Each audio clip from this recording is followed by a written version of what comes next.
Daytona International Speedway. Going into this race, 4 drivers are locked in a pretty good battle for the championship. And Dale Earnhardt will start on the pole. Ernie Irvan is now driving the 28 car. You saw Davey Allison, and we talked about Allison dying in the helicopter crash. Ernie Irvan is now taking over the 28 car and will start, I think, about second or third. And Rusty Wallace is on a bit of a roll as we go now to July 2nd of 1994 and the Pepsi 400 from Daytona International Speedway here on our NASCAR Marathon. Images of the first half of the 1994 NASCAR Winston Cup season are indelible as 4 drivers are locked in a great battle for the series title.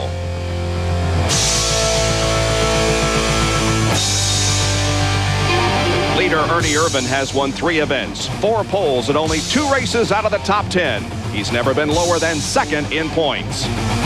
Dale Earnhardt had a long winless streak. He watched 4 drivers win from July of last year until he re-entered victory circle at Darlington this year. His up-and-down season has provided some unusual circumstances, yet he's only 78 points behind Ernie. Frustrations have been evident in the Valvoline team. Mark Martin has been literally hanging on to 4th in points. The Penske South team of Rusty Wallace has displayed an edge on the track and in the pits. On occasion, they have found themselves behind the wall. Twice they failed to finish. Yet this team has most victories, 5, and Wallace seeks his 4th consecutive today. But in his bid for a second championship, one hurdle looms large. Daytona is next.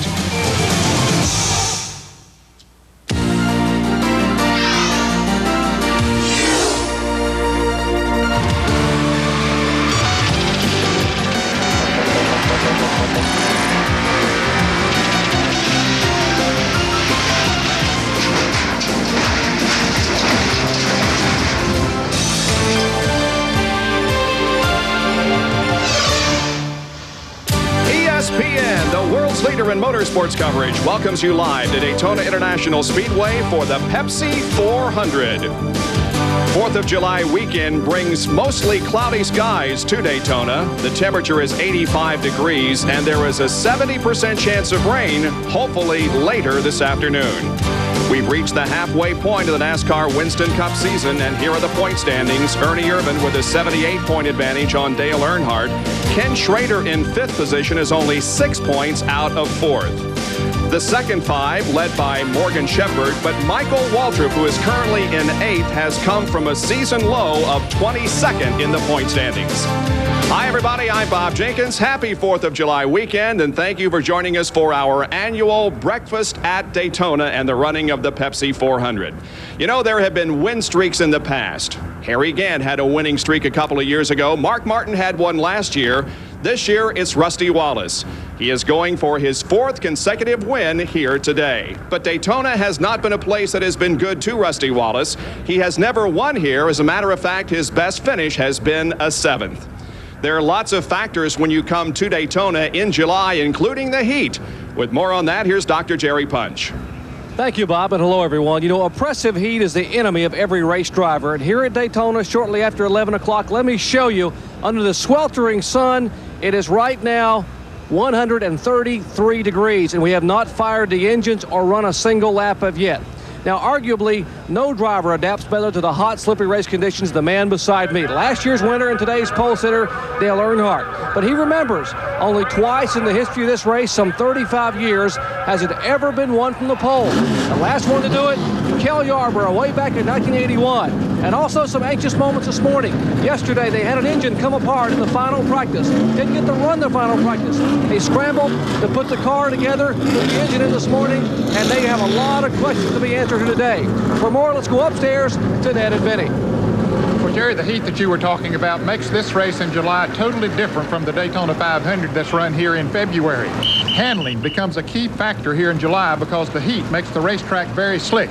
They say when you come here in Daytona, you want about 60% horsepower and about 40% handling. Well, it's reversed when you come here in July, perhaps 60% handling and 40% horsepower. As a matter of fact, in the 70s, some of the General Motors teams would run an Oldsmobile 442 in February. In July, they would come and run a Monte Carlo 2 or 3 miles an hour slower than the Oldsmobile, but they had to get that car to handle. The Monte Carlo, it looked like a rolling shoebox, but it would go through the corners, and that's the key. I even brought a short track car here back in the early 60s, so that's how much handling does count here during the July race. Well, there's one fellow who has won this race in the past that has a starting position way back in the field, and John, is sort of puzzling. Yes, it is, Ned. You look at Bill Elliott starting shotgun on the field, 43rd. What about his teammate? Usually teammates have similar cars, similar engines, but Elliott's teammate, Jimmy Spencer, starting third. In fact, first round qualifying, he was some 6 miles an hour faster than Bill Elliott. Junior Johnson owns both teams. And Junior, what is the difference between Bill Elliott's car and Jimmy Spencer's car? Well, the Spencer's car had been built to replace the one he had here in Daytona in February. And we changed the car around a little bit, and I think it, runs through the corners freer, and that makes it run a little quicker. But when Bill qualified the other day, evidently they left a plug wire or something loose on the car because it just didn't come up to speed. It's like 300 RPMs off from what he'd been running during his practice. So I think he'll be running a lot better today and probably be in the hunt all day long. But they're similar cars, but Spencer's is a later version of that type car. All right, well, thank you very much. Now, these guys aren't really worried, the crew I'm talking about, because, Bob, back in 1988, Bill Elliott started dead last right here for this race. He came back to win it. As a matter of fact, last year, Kenny Schrader had a bad starting position. He came on to finish in third position. The cars are on the track, and the start of the Pepsi 400 is just moments away. We're glad you could join us. Welcome back to Daytona and the Pepsi 400. We're a lap away from the start of this 160-lap event. Let's take a look at the racetrack they will be competing on here today. The front stretch, which is actually the chutes that go to and from the tri-oval, 1,200 feet. The back stretch is 3,600 feet. The corners are banked at 31 degrees, the straight at 6 degrees, and the tri-oval at 18. And there is the shape of Daytona International Speedway. Now let's take a look at the starting lineup for today's race. Dale Earnhardt will start from the pole position in the GM Goodwrench Chevrolet at a speed of 191.339 miles an hour. Dale Earnhardt with his first pole of the year. Loy Allen will be outside. He was the pole sitter for the 500 here in February at 190.868. Second row, Jimmy Spencer in the McDonald's Ford, car number 27. And outside of row number 2, the Kodak Film Chevrolet driven by Sterling Marlin from Columbia, Tennessee. In the third row, it'll be Ernie Irvan and Ken Schrader. Jeff Bodine and Greg Sachs will occupy row number 4. In the fifth row, it'll be Terry Labonte and Jimmy Hensley. Row number 6, Dale Jarrett and Jeff Gordon. In the seventh row, Rusty Wallace going for 4 in a row and Bobby Labonte. In the eighth row, the 2 Jack Roush cars, Mark Martin from Batesville, Arkansas, the Valvoline Ford, and Ted Musgrave in the Family Channel Ford. Then we have Todd Bodine and Mike Wallace going to row number 18. There you see Mark Martin's 4th in points, 3 top 5s. Ted Musgrave is 11th in the points. No top 5s on the super speedways this year. Todd Bodine and Mike Wallace will start back in row number 9 for today's race. Jeff Purvis and Hut Strickland will occupy row number 10. And the rest of the starting lineup you will see as the cars are picking up speed, getting set to go for 160 laps here at Daytona. Right now we have partly sunny skies. We hope that the showers that are predicted for later this afternoon will stay away. And there were half a dozen cars that did not make the starting field here. Included among those is Wally Dallenbach Jr. in the Richard Petty car. There are the Petties. Richie out qualifying Kyle. Derek Hope, Ward Burton, Mast and Hamilton took to the provisionals, and the champions provisional went to Bill Elliott. Here comes the field down for the start. The green flag is waving. Dale Earnhardt with a slow start as Loy Allen puts his Hooters car out in front for the moment, and the Pepsi 400 is underway from Daytona.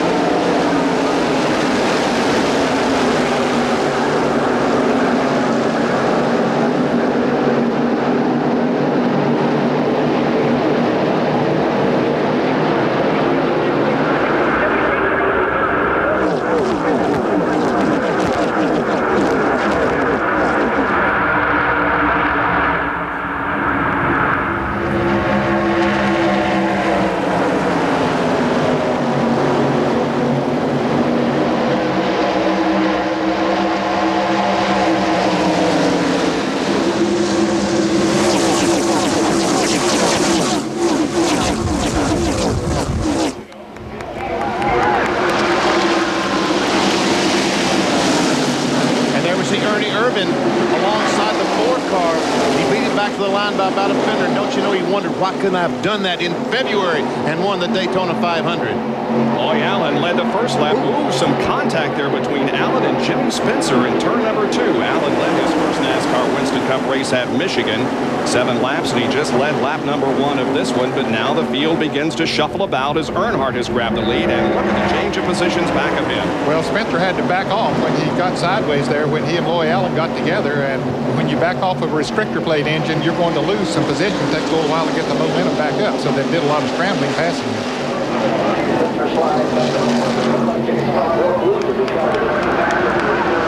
And Earnhardt has led the race now. He gets those 5 bonus points for leading.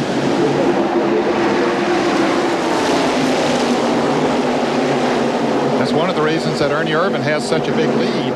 He has won the same amount of races that Earnhardt has, 3 apiece, but Ernie Irvan has won more bonus points than any driver.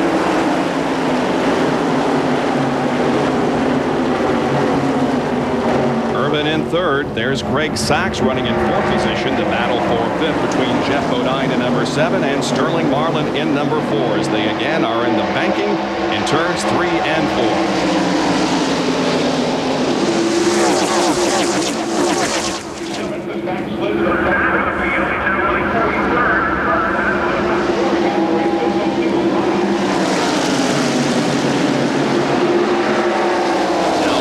To the outside of Loy Allen as they go into turn 1. Wow.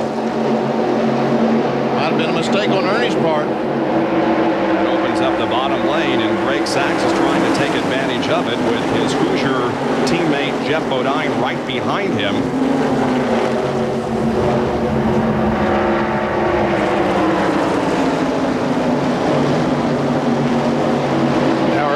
Up on the outside once again of Loy Allen. Allen stays to the low side this time. It might work a little better for him coming off of turn 4. Loy Allen did a nice job there, Ned, recognizing that Ernie was on the outside, giving him some room at the exit turn 4. Still a good battle for that 2nd position. I thought Ernie was going to get it as they went across the starting line, but now Loy Allen battles back on the low side, and we have 3 Hoosier shod cars there on the bottom lane with Allen, Sachs, and Jeff Bodine. Here comes Brett Bodine, it looks like, making it 3 wide down the backstretch, and Jimmy Spencer will also go down there in the 27 car. Okay, somebody's got to give a little bit here. Greg Sachs does. He backs off in the car number 77. Here's Jeff Bodine trying to follow 77. Greg Sachs is there. Fourth and 5th positions here, trailing by a car lead to Dale Earnhardt. 2nd and 3rd running side by side. 3rd and 4th side by side. Greg Sachs moving up the battle alongside of Ken Schrader. We're in Mark Martin's car. Just ahead is Dale Jarrett. Mark Martin running in about 10th spot right now. Mark Martin signing a multi-year deal with Valvoline to continue sponsorship on that car. Mark is running in 10th position down the backstretch and looking toward the 31 degrees of banking in turn 3. Here's Brett Bodine. Bodine is really making a move up through there. Right on the inside. Meanwhile, Irvin and Loy Allen still side by side. You know, Ned, it's pretty impressive that these cars running side by side are able to keep up with Earnhardt. Yeah. Or that Earnhardt isn't able to get away, whichever way you want to look at it. That's right. Yeah, normally when they run side by side, the car in front of them can pull away a little bit, but he doesn't have any help up there of any sort. They haven't started lapping any cars yet, so he has no room to grab on. So he does not have any help. Once again, they fan out 2 and 3 wide down the backstretch. There's the battle for 2nd. Loy Allen in the Hoosiers Ford 19 and Ernie Irvan in the Texaco Haviland Ford on the outside. This racetrack was pretty green. Had some heavy rains here last night and washed all the rubber off down during practice and qualifying. In fact, we've had several heavy showers since practice began here on Thursday. So it's not too slick at this point, Bob, but it'll get slicker as time goes by. Now we're on top of Morgan Shepherd's Citgo Ford, and just ahead of him is Terry Labonte. And the 29 car of Steve Grissom is slowing. He first on the field, but the car is up high in the banking in turn number 2, and everybody is going around him. Steve Grissom, one of the rookie contenders in the NASCAR Winston Cup Series in 1994. Meanwhile, back up front, it is still Earnhardt leading with the field lined up 2 by 2 behind him. It's a flat tire for Steve Grissom. So he'll come in and get that tire replaced and go back in competition. Now Loy Allen breaks away from the 2 by 2 he had with Ernie Irvan. As we see a good battle here from Morgan Shepherd's perspective, a late speed on the left and Rusty Wallace right in front in the Miller Genuine Draft. We're glad you could join us for our live coverage of the Pepsi 400 from Daytona. We'll be right back. ESPN Speed World today at Daytona International Speedway in Florida for the running of the Pepsi 400. Steve Grissom is in. Let's go to the pits. Bob, Steve Grissom, this is his second pit stop. They took on right side tires the first time. This time the left side. They found nothing wrong with the right side tires. They had to pull the right front fender away. Also went back out, still felt a bad vibration. So now they've come in to change left side tires. And that is going to put the defending Busch Grand National champion at least a lap down. Yeah, he's already lost a lap and is just about to lose another one, Ned. Yes, he is. As the leaders go by him as he tries to get up speed going into turn 1, so he is 2 laps down. Tough break for Steve Grissom.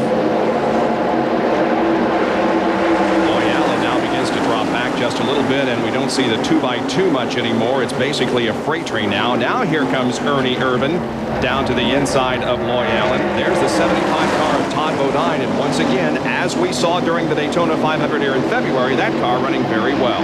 Yes, he had a strong run going here in February. Got caught up in an accident, but was running in the top 5, led the race for a little while. So he feels very confident today. Earnhardt is the leader. Greg Sachs running second. Then Jeff Bodine, Sterling Marlin, and Ernie Irvan. Then comes Todd Bodine. Bodine moves to the inside of Ernie as they head for 1 again. Todd's down there with Sterling Marlin trying to get a run towards the front. Meanwhile, back we see Brett Bodine is marching in front. Now he's losing some spots as he came off the second corner. Trying to figure out where to be. All these, where can I go to get the ultimate run? That's Schrader right now trying to figure out which one of these guys do I follow? The 75 Todd Bodine or the 28 Ernie Irvan? Which car do I follow? It is so difficult to pass. The cars run so close together, the speeds, and they don't have as much horsepower as they have without the restrictor plates, and they just sit there and hold them wide open, and Denny's head try to figure out which one they can go with that will give you the biggest boost. This is the battle for 5th position on back. Todd Bodine gets a nose on Ernie Irvan going into the backstretch. Jimmy Spencer works on Ken Schrader, and Jeff Gordon is there in car number 24. And Terry Labonte in the Kellogg Chevy. Here's John Kernan. What have they been able to find out about Steve Grissom, John? Well, Bob, I'll show you why the car was vibrating. This is the left rear tire, and look at all of the tread that is missing from it. Apparently, a problem with this particular tire, blistered, and it just came apart. The tread is gone. You can see the cord right there. I asked one of the Goodyear engineers if this could be a potential problem today. He said, no, it's probably just a contamination in the material on this one tire. But it has cost Steve Grissom 2 laps as he had to come in and get that tire change. In fact, made 2 pit stops. We're riding with Jeff Gordon. You can see he's not turning the wheel a great deal, not fighting the car. The car seems to be handling very well. He's signaling to the people behind him. There's Todd Bodine back there. He's saying, let's line up and go to the front, if possible. Jeff is running in 7th position, and Jerry Punch has more on Jeff Gordon. Bob, apparently Jeff Gordon is complaining that the car is very, very loose. His car was extremely tight. In fact, very, very good in February when a lot of people were battling loose race cars. But now Gordon has signaled to other drivers that his car has been quite loose. He checked with their crew, and apparently they began the race with just about 42 degrees of squalor. 40 being the minimum. Most of the field, including Dale Earnhardt, up around 45 to 48 degrees. But Jeff Gordon thought they could get some speed out of the car down at 42. But right now the car is extremely loose entering the corner. All right, we'll watch for that lake speed there at the on the left of right of your screen just a moment ago, and car number 15 started 33rd and has moved up already to 10th spot. You see the field summary. Jimmy Spencer, he started 3rd back in 9th, and Lake Speed on that last lap was credited with 10th spot. Yeah, he is moving up quickly.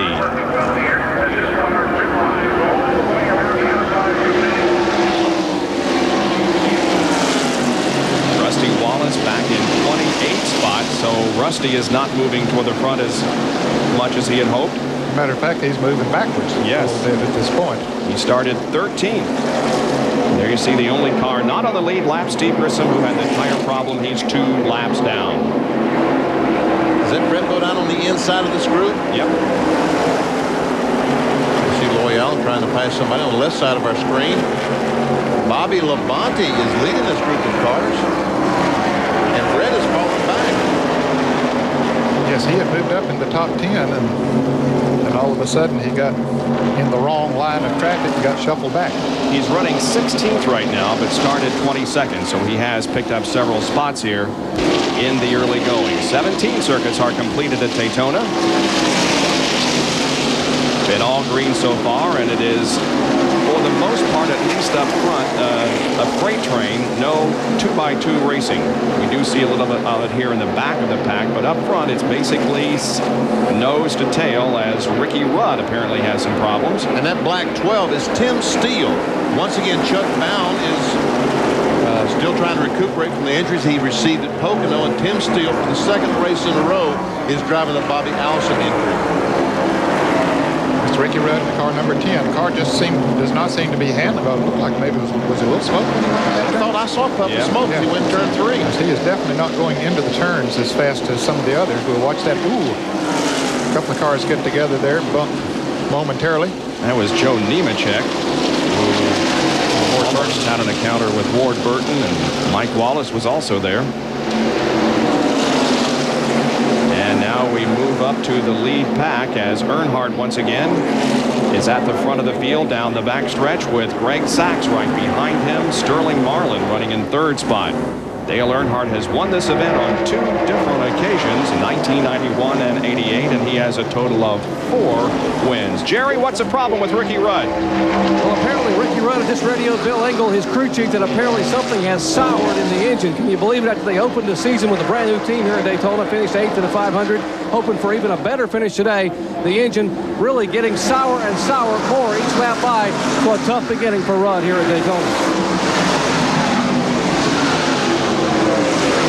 Looks like I put the kiss of death on the 12 car, Tim Steele. He is slow entering pit road. So Bobby Allison's car is down off the banking and on the apron of the track, headed for the pit area. Tim Steele, ARCA champion from last year, is moving slowly down pit road and will make the left-hand turn into the garage area. Wow. Tough break. Not only for Tim, who's trying to prove himself, but for the team, which has had so much tough luck this year.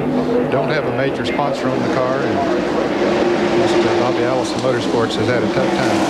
Dale Earnhardt leading. He's the defending champion of this event. Led 110 of the 160 laps last year.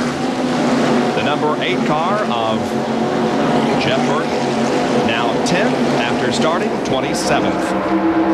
And he is the top rookie contender. Mark Martin just behind him in the Valvoline Ford. We ride with him down the backstretch.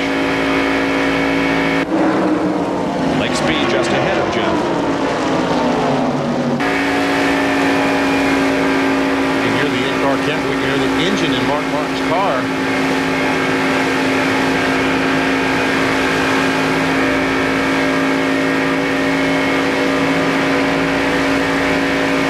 Jerry Punch can update us on Tim Steele and the Bobby Allison team.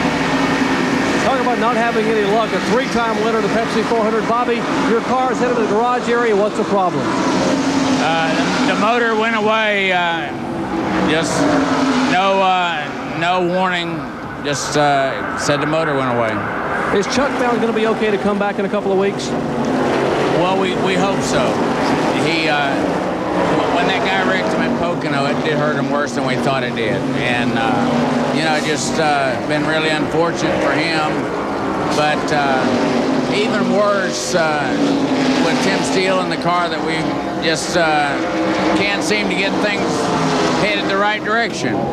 Bobby Allison headed back to the garage area. You talk about somebody needing a break and a sponsor. Here is a legend in the sport that can certainly use a hand if someone out there wants to get involved in racing, guys. I tell you what, Dale Earnhardt, the last lap, just about crashed down in turn 1. He went in on the bottom of the racetrack and went directly to the wall. I thought he was going to run into the wall, but he saved it, and Greg Sachs had to back off the gas to keep from running the back of Earnhardt as he faltered control and lost 3 spots. Greg is now back to 5th position, but Dale hangs on to the lead, and we will see what happened as Jerry goes to check it out. We'll have that report when we come back with more live coverage of the Pepsi 400.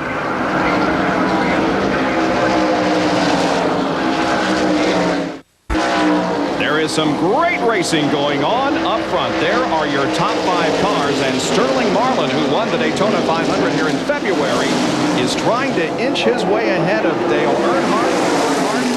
As per usual, not willing to give an inch. Well, Benny Parkinson mentioned that Earnhardt's car had been going high here in turns 1 and 2, and Sterling took advantage of it the last time around, pulled up beside of him pretty easy. But once he got up beside of him, he could not go any farther. He got side by side, so that just made it that much tougher for him to pass. We're a little more than 25 laps into the race right now, and these cars are starting to get loose, Ned. I think starting to get loose going in the corner. And Jerry Punch is with Andy Petrie. What's Earnhardt's problem, Jerry? Well, the crew sits here watching it like we are, watching the car slip and slide. And Andy, what seems to be the problem up in turns 1 and 2? I don't know. He said he was a little loose in turn 2 about 6 or 7 laps ago, but maybe he's just trying to run a different line to save the tires. I don't know. He hasn't really said a lot, but he's got his hands full right now, looks like. He certainly does, guys. He's got a handful of Sterling Marlin down in turn 1. He hangs on to the lead just barely, though. Marlin fights back on the bottom. Ernie Irvin is with Sterling down on the bottom of the racetrack, and Bodine is with Earnhardt. Now Marlin gets himself ahead. And this has allowed the other group of cars to catch up, Bob. When they were running side by side, there were 5 cars that pulled away from the others, but now they have caught up, making it a 11 cars, Ned. Okay. Now, this is exactly what Earnhardt didn't want to happen. That's why he struggled. He wanted to stay out front to keep these cars behind. He did not want in a group of cars with a loose race car as they stir that air. He's going to have bigger problems trying to maintain control. Earnhardt and Irvin run side by side, allowing Marlin to stretch out his advantage. 11 cars are in the lead draft.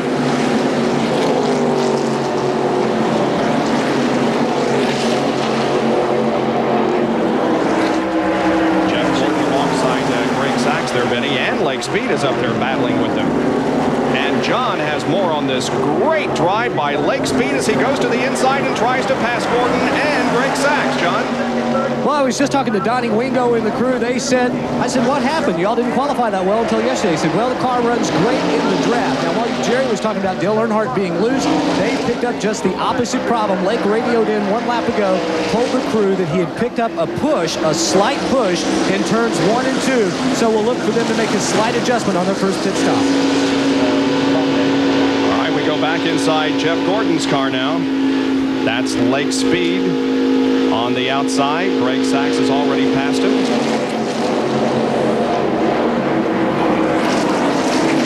Spencer squeezes in between 2 cars. He knew just how much room it took for that Ford to get in there. I thought he did, and he put her in there. Didn't have an inch to spare. Now Jeff Gordon will fall in behind Jeff Burton and ahead of Mark Martin. And that's Mark Martin's in-car camera.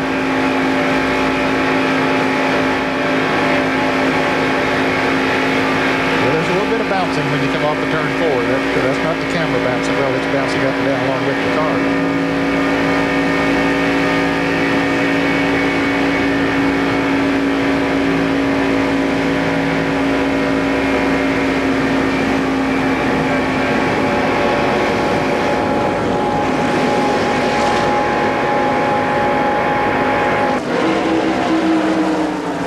See, things have worked out pretty well for Dale Earnhardt because there's no one right behind him to get his car loose. You see Jeff Bodine in the next car, but he's 2 or 3 car lengths back. Once again, we're inside Mark Martin's car. Very little steering wheel movement. Looks like his car is handling well. And he's doing a good job of drafting. It's about a half a car length as you go through the turn, about a half a length car width below Jeff Gordon, and that stabilizes both cars.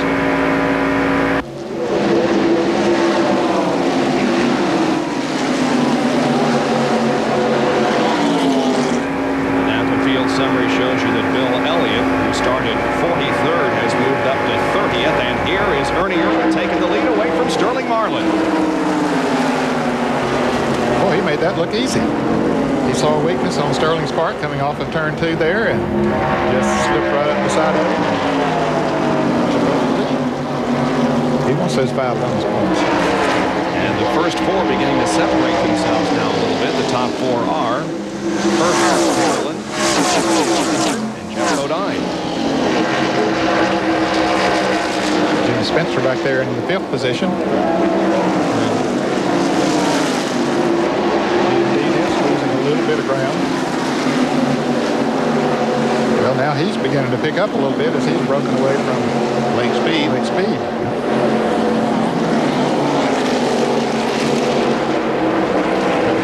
Bodine making a move here on Earnhardt. Now that'll tighten him back up again because that group of cars running single file. Bodine does make the pass, but that gave them a little bit of extra thin air. Picked them right back up to him. Sterling Marlin staying within about a car length or so of leader Ernie Irvin, and Marlin finished, of course, first in the Daytona 500 and second at Rockingham in the first 2 super speedway races of 1994, and he has had no top 5s since then. Now Earnhardt has lost about 10-15 car lengths, so that loop problem is probably getting a little bit worse as time marches on. Ray Bestis Brakes providing ESPN with these terrific helicopter shots of today's Pepsi 400. Ray Bestis Brakes, the best in brakes. Earnhardt 15-20 car lengths behind the 3rd place car of Jeff Bodine. Lake Speed and Jimmy Spencer side by side contesting the 5th spot. Make that the 4th spot. Yep, 5th. Lake Speed just moved out of the way. His car, even though it might be a little tight, but that's good at this point of the race. He gets down on the inside and gets a bite and just takes off. Spencer running side by side now with Jeff Gordon and Mark Martin looking on. Spencer's car is the one that really looks to be loose right now, too. Look how high. Way up the banking. It's up there in the top lane. Yeah, he just moved out of the way. Mark Martin and Jeff Gordon had no problem moving around down on the inside, or at least Gordon got by. Mark had to fall back in behind him. He didn't quite have the momentum to move on around.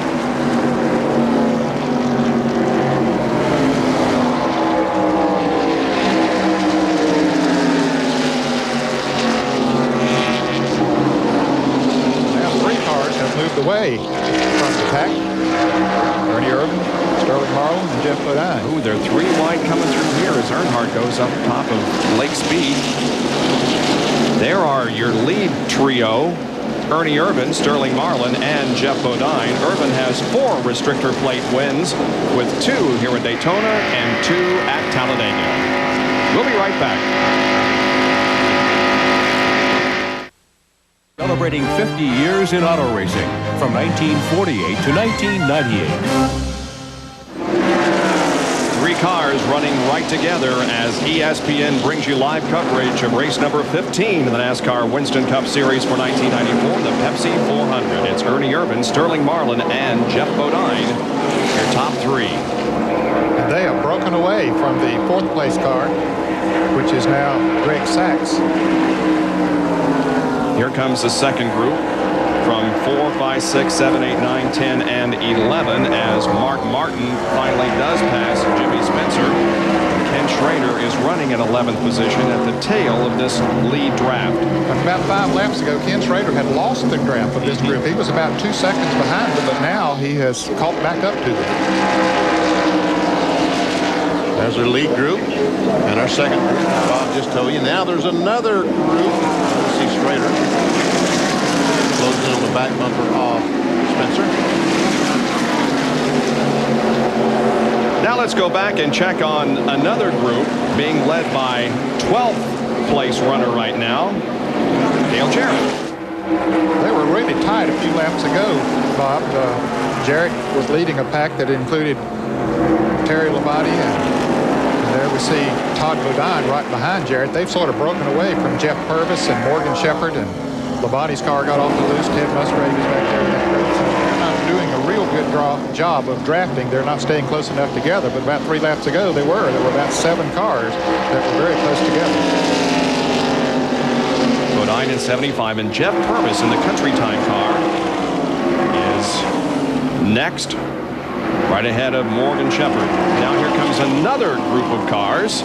That's Michael Waltrip, John Andretti, Hud Strickland, Nemechek.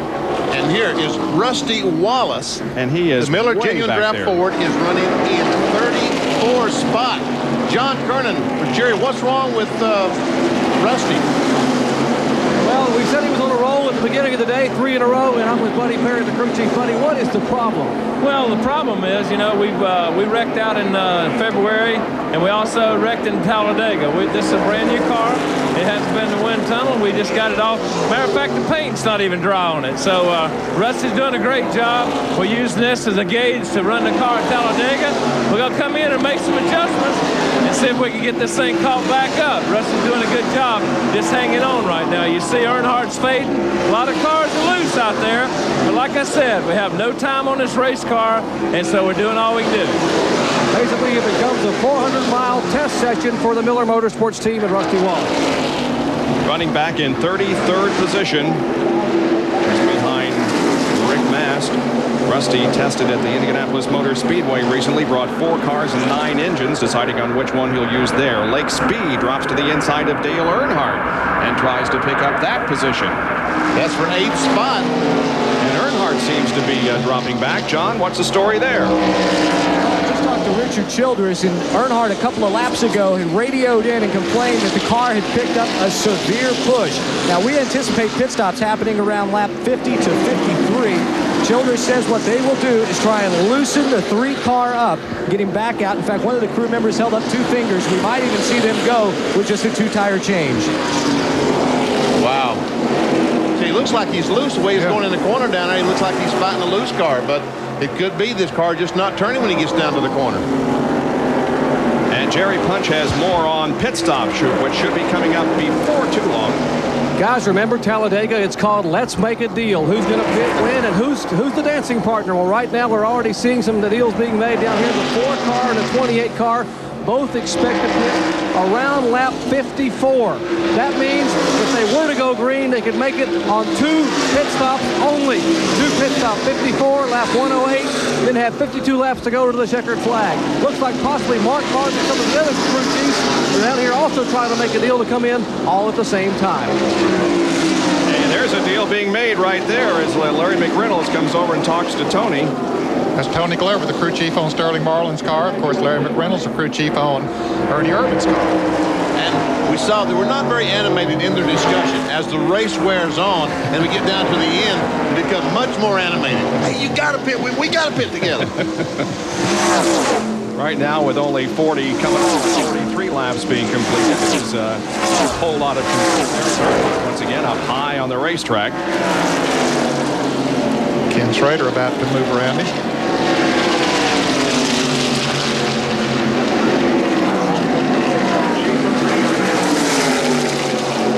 Ken Schrader, although not stealing a whole lot of headlines this year, has had a great season. As we told you when we came on the air and showed you the point standings, he's 5th in the points.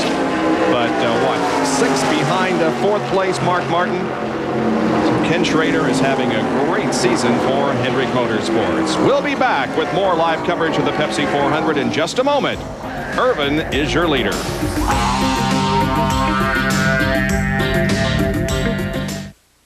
Ernie Irvin, Sterling Marlin, and Jeff Bodine are your top 3 as you rejoin us for lap number 46 of the Pepsi 400. Ray Bestis Brakes providing helicopter shots of today's Pepsi 400 race action. Helicopter hovering high above and giving you a perspective of not only the action on the track, but the tremendous crowd that's turned out here on a typical hot and humid day in Florida.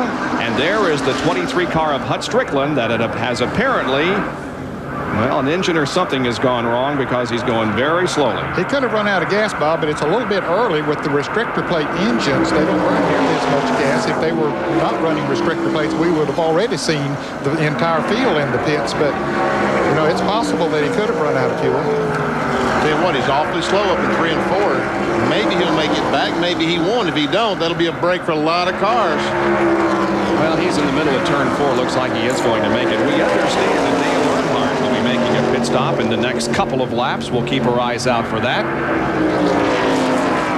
As Strickland's car has now made it off of the 4th turn and onto the entrance to pit road. Here they are. Top 3. Here comes 4, 5, 6, and 7. Being led by Greg Sachs. Then Jeff Burton and Jeff Gordon. Now, might there be a problem with that car, Jerry? Exactly, Bob. You've heard of the term hot shoe. Well, how about hot foot? Gordon's car is a looser tie. What's happening is his right foot is burning. They are going to come in on their regular pit stop here in just a few laps and put this pad over his shoe to try to keep his foot from burning. He is moaning and complaining. In fact, yesterday in the final practice session, we took our little temperature gauge and shot the floorboard after 20 laps. It was 151 degrees down at the driver's right foot.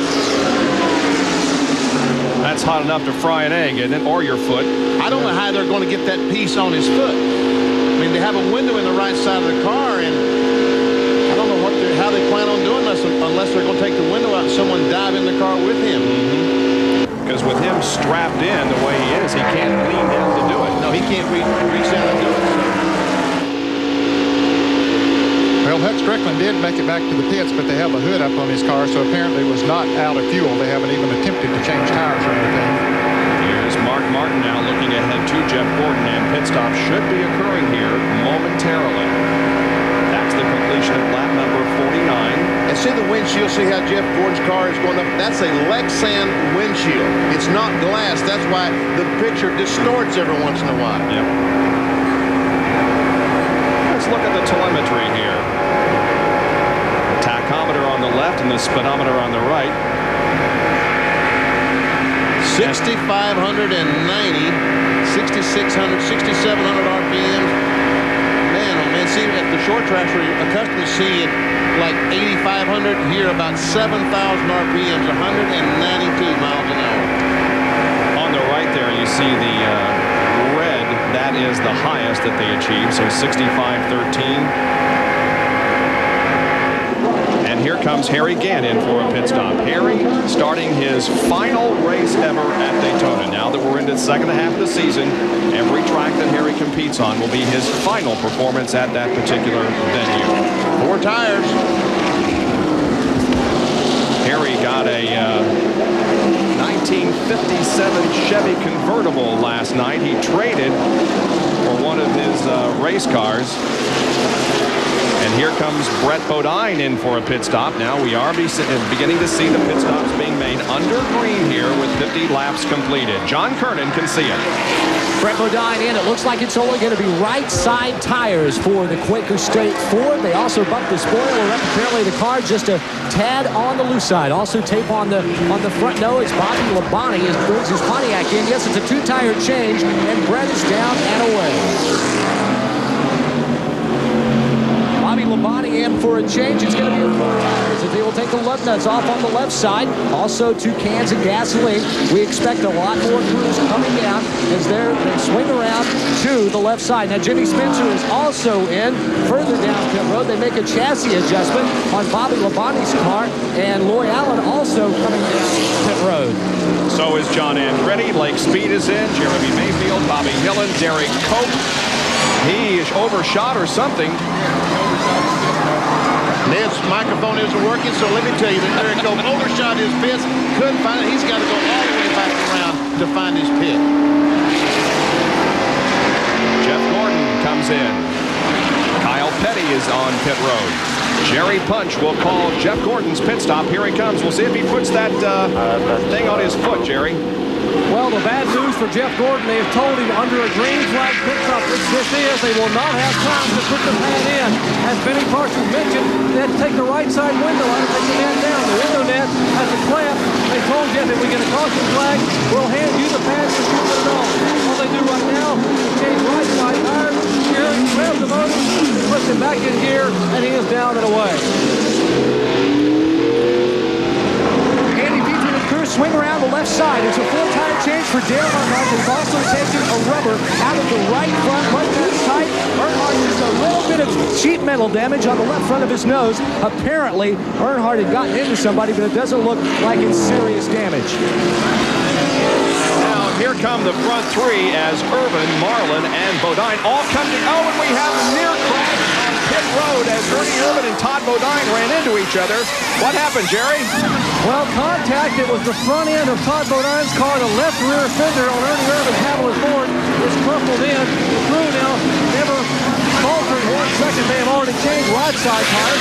Now left side tires going on. Meanwhile, they have likewise changed left side tires on the Kodak Chevrolet. Here is Ernie Irvin down and away.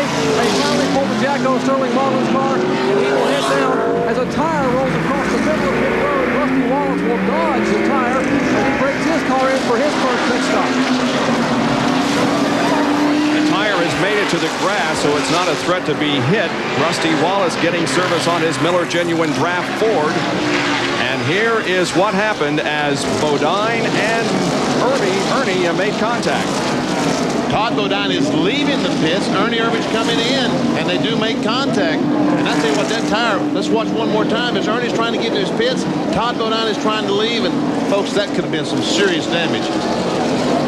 And, you know, I think this tire out there, no, someone has walked out there. They're going to get that tire with green flag situation going on. But meanwhile, Ward Burton is slow up at 3 and 4. And this could be a caution, as it looks as if that car will not make it back to the pit area. I said 3 and 4. Is that turn 2? It's over in turn 2, so he's got a long way to go. And as you take a look here on the right, let's point this out, guys. Some improvements to Daytona. That is a concrete wall and catch fence they've constructed to keep people out of the lake. Dick Trickle is in with new sponsorship. Skybox International on that car. Jeff Burton is just now leaving the pits. The Rebestos Ford, he was leading the race, and the caution flag is out. The caution comes out on lap number 54. The first of the day, and it's because Ward Burton is stopped over at the bottom of turn number 2. We presume the Hardy Chevrolet is out of fuel. Back with more live coverage in a moment.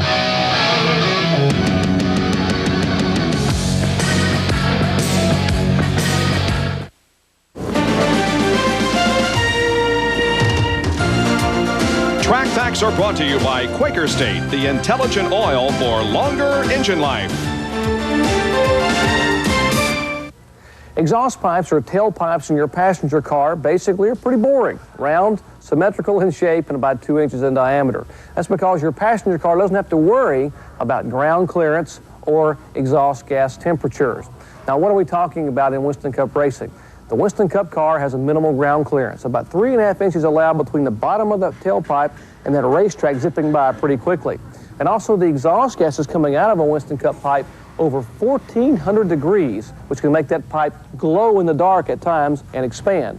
That's why here at Sabco Racing, building a Winston Cup exhaust pipe is quite an adventure. Let me show you. The pipe obviously tapered because of the ground clearance. But this is the important part. The holes drilled in the middle of the pipe go all the way through and through. Now these holes are actually tubes which allow ventilation of air. The air ventilation helps cool the pipe and thus cool the gases.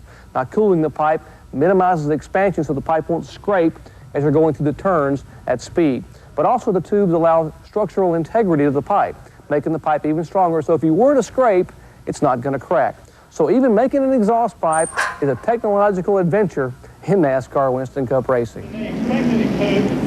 All right, Derry Punch there with our track fact, and Sterling Marlin with the hood up on pit road. Looks like they're putting water in the car. That looks like a water hose. They're trying to feed some water in. Jerry Punch, are you there? Yeah, we are here, Benny, and unfortunately it's not exhaust gases that's overheating. It is the engine that's overheating in this Kodak Chevrolet. You know, earlier when Sterling took the lead and Ernie Irvin was following him, Ernie had radioed in, and we saw as the car leaves there's water pouring out of the overflow valve in the back. Ernie radioed into his crew chief, Larry McGrill, to tell the 4 team that they are spraying water on my windshield. I'm behind them. I'm going to go ahead and pass them and lead this thing, and that's why you saw Larry McReynolds go down and tell Tony Glover, we think your car is overheating. When they came down pit road, they looked at the water temperature, which wasn't really that high, but it's still pushing water out of the exhaust, and now he came back in a minute ago, and it was starting to peg the water temperatures. It looks like it could be a bad omen for the defending Daytona 500 winner. That car number 4, by the way, has won 3 of the last 7 races here at Daytona with Ernie Irvin and Sterling Marlin, the 91 500, the 92 400, and the 94 500. Here is Loy Allen completing his pit stop in the Hooters Ford, getting back out on the racetrack. Others include Bobby Hamilton and Dave Marcus in, and John Kernan has a report on the 31 car. Well, Bob, Ward Burton had meant to pit right behind Bill Elliott. They were cheering, but not sharing because they were pitting nose to tail. Elliott in the first pit and then Ward the next one. Well, Ward came in behind Bill and could not get into his pit. Therefore, he had to go back down pit road, back out onto the racetrack, and that is when he ran out of gas. They finally got the car filled up and refired, but he's got to be a couple of laps down by now, at least. They pushed the car back of the wall, and I thought maybe he was going to drop out of the race, but they're only back to Jerry with Sterling Marlin.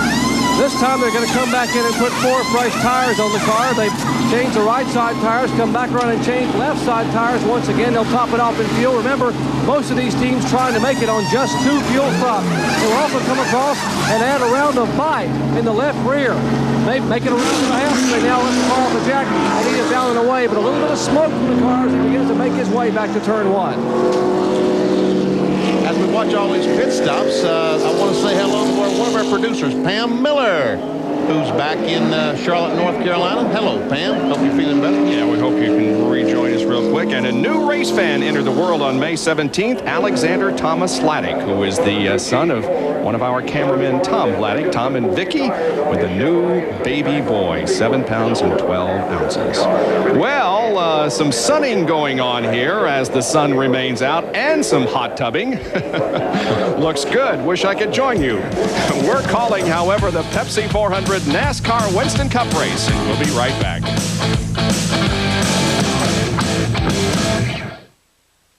Visitor Center greets you when you come to the World Center of Racing.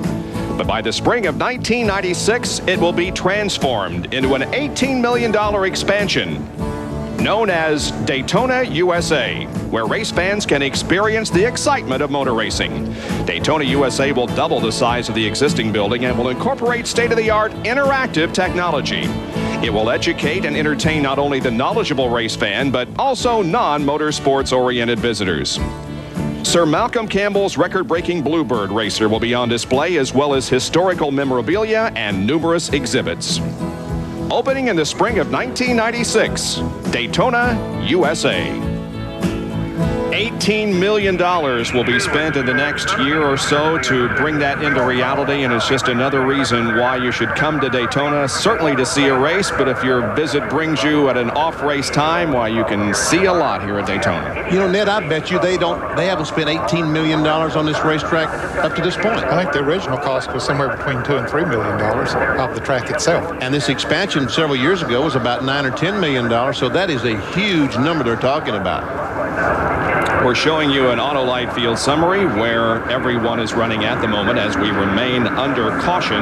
The reason for the caution was Ward Burton's stalled car over in turn number 2. As you see, there were 28 cars in the lead lap, Bob. A number of these cars during the green flag pit stops got a lap down. Rusty Wallace is a lap down, running in 32nd position. And the bad news is that Ernie Irvin and Earnhardt, his competitors in the Winston Cup, have both led the race. Harry Gann is having problems. John, what's the problem? Bobby's just leaving pit road after a 4-tire change. They also put 2 full rubber donuts in both of the rear springs, so they're having some handling problems. He's going to have a tough time getting caught up to the field because they're coming off of turn 4 to get the green flag. And Harry just going out of the pits down in turn 1, so he's going to be running by himself out there for a while. He's shown as a lap down in 37th position as the field comes slowly through corner number 4, still being led by the pace car, but now Pontiac pace car pulls off, and we're set for the final 100 laps of this 160-lap Pepsi 400. The leader of the race is Jeff Gordon, with Ernie Irvan running second. Jimmy Hensley in car number 55 leads them down. He's at the tail end of the lead lap. Hensley and Darrell Walton, the Western Auto car. A lap down, both of them trying to get that lap back. Rusty Wallace right by the side of Ernie Irvan. I think Jeff better play it cool here and not try to put Jimmy a lap down at the moment. Well, he's going to use his draft right now to try to pull ahead of the others and pull on by Walter, which he does. As Darrell Walter puts the Wallace down on the inside. Well, it's certainly too early to say anything yet, but Rusty is not living up to the standards that he has set the last 3 races. He is in the second spot. And now Jimmy Hensley does go a lap down to Jeff Gordon. And Ernie Irvan is on the outside trying to follow Jeff Gordon. Jeff Bodine is third, and then Ken Schrader, and then Mark Martin, your top 5 with 98 laps to go. Looking from out the back of Jeff Gordon's car, back to Ernie Irvan.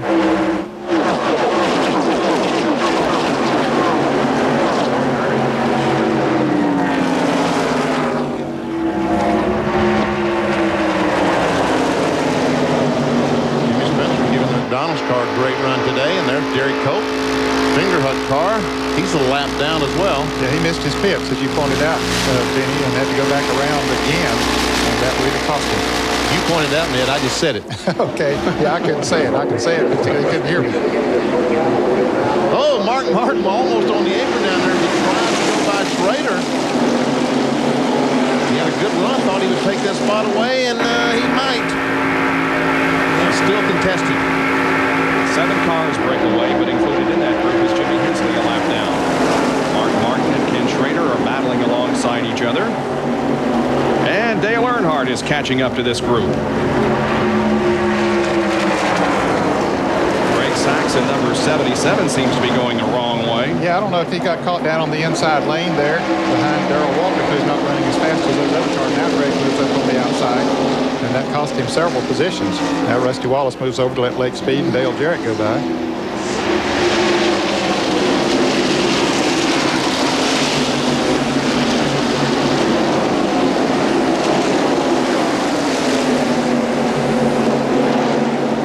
Jeff Purvis is on the inside behind Darrell and Steve Grissom. And here goes the lead. Ernie Irvan trying to take the lead from Jeff Gordon. He does it. Jeff Bodine falls in on the back of Ernie Irvan and takes second position. Mark Martin will come along. He goes to third. Earnhardt now tries to grab up to challenge for fourth. Wow, who is that on the outside up there? Lake Speed coming up on the outside. Boy, Lake has just had a great race. He and Spencer come off. Which makes me nervous when those guys come off side by side. A lot different perspective up here than it is behind the wheel, isn't it, Benny? It sure is. Of course, it always scared me when I was behind the wheel. Well, you never acted that way. This is Derek Cope's in-car camera, and he goes to the inside of Jimmy Spencer in the middle of turn 2. You got Spencer a little bit loose, and Spencer had to fight the wheel up the racetrack, carry the car off the racetrack, and catch it back in. And Cope tried to go by, but he had no one to help him. And Spencer went up on the outside, found other cars to help him, and Cope is going backwards. Rain goes by. Walker coming up good run here today. He got had made a good pit stop, and he was back about 20th position, but now finds himself up in the top 10. Ninth place right now. You see the Fingerhut car. As there's Greg Sachs. There's Michael Waltrip in the number 30 car, as Ned said, a terrific year. In '93, he was 22nd in points at this point in the season. Now he is 8th. And as a matter of fact, his lowest position in the points this year has been 22nd, but he has really been putting together some consistent finishes of recent. He ran well here in the Daytona 500 and crashed up in turn 3 with Todd Bodine and Jimmy Spencer and You think Ted Musgrave was also in that big crash? Whoa, baby! Like I say, Spencer knows exactly how long that car is, doesn't he? I guess. He misjudged by about a quarter of an inch that time. He had the back end hung out, didn't he? Michael Waltrip, Dale Jarrett, and Ted Musgrave there in the middle of your screen. One thing about it, Ned, they're running two distinct different grooves. Some of the cars on the bottom of the racetrack and other cars right on the top of the racetrack. Depends on how your car is set up and how it's handled. Bill Elliott, he's right up there in 13th position. I believe he's moved up to 12th now. Guess what groove he's running, folks? Elliott started scratch on the field in 43rd position, took a champion's provisional to get into the field. Didn't even participate in second day qualifying, made the option before it. He's moved up well. Highest position has been 11th. He has not led a lap, but he is doing as Junior Johnson suggested, having a good run, moving up. He is a master at drafting. And John Kernan has more on Bill Elliott. Well, Bob, Bill's contract with Junior Johnson is up at the end of this season, and all the speculation leads everyone to believe that Junior is headed back to or not Junior, but Bill is leaving Juniors to head back to Dawsonville to form his own team along with Ernie Elliott. The Bill is asked by many members of the media if that is a distraction, if he's already looking forward to next year. Bill says absolutely not. In fact, he believes he's more focused right now with the Junior Johnson crew because he's trying to help them work through the slump than he has been since he joined the team when he won all those races his first year with Junior a couple of years ago. But Bill says right now he is focused on what he needs to do to get a victory for Junior Johnson sometime this year. And of course he wants to do so for himself and his fans too, because he has one of the largest followings of any driver on the circuit, multi-time winner and the most popular driver, and he wants very much to give his fans a win too, to show that it's not just Bill Elliott that isn't winning. Ever see the Heilig Myers car, Mike Wallace? Running 14th, Benny. Wow. Pretty good car, pretty good run for Junie Don Levin, Mike Wallace.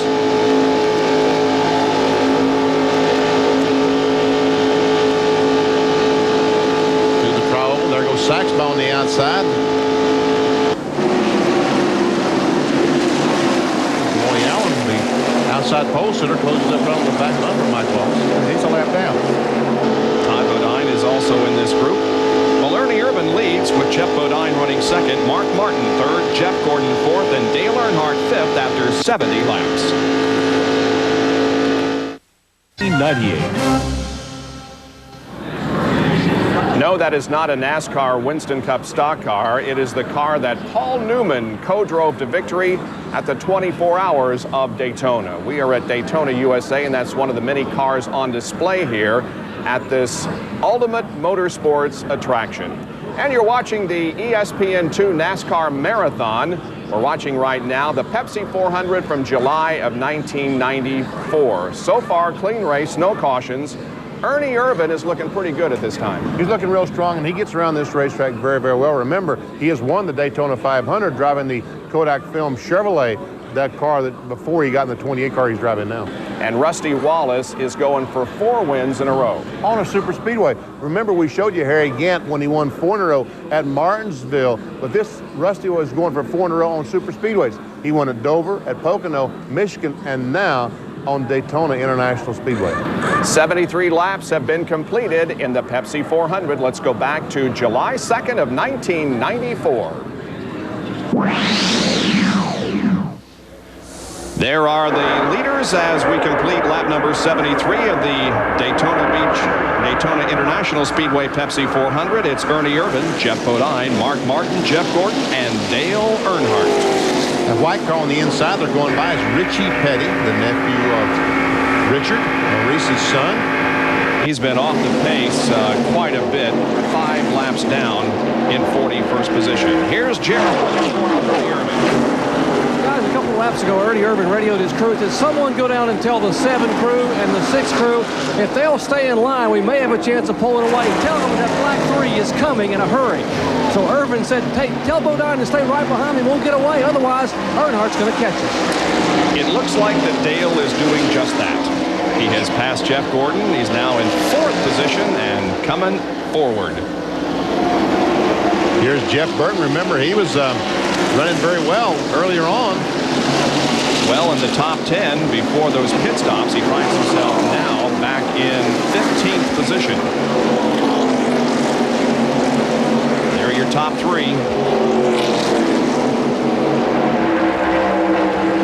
Here's Ken Schrader. Well, see, Jimmy Spencer has been able to get by Jeff Gordon as well. Yep. Both Schrader and Lake Speed are trying to find a way around Jeff Gordon.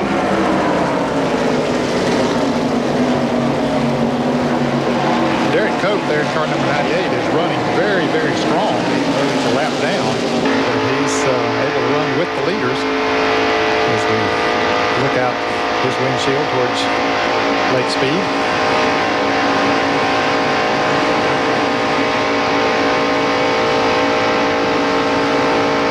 By Schrader and Lake Speed once again going to try to get by Jeff Gordon.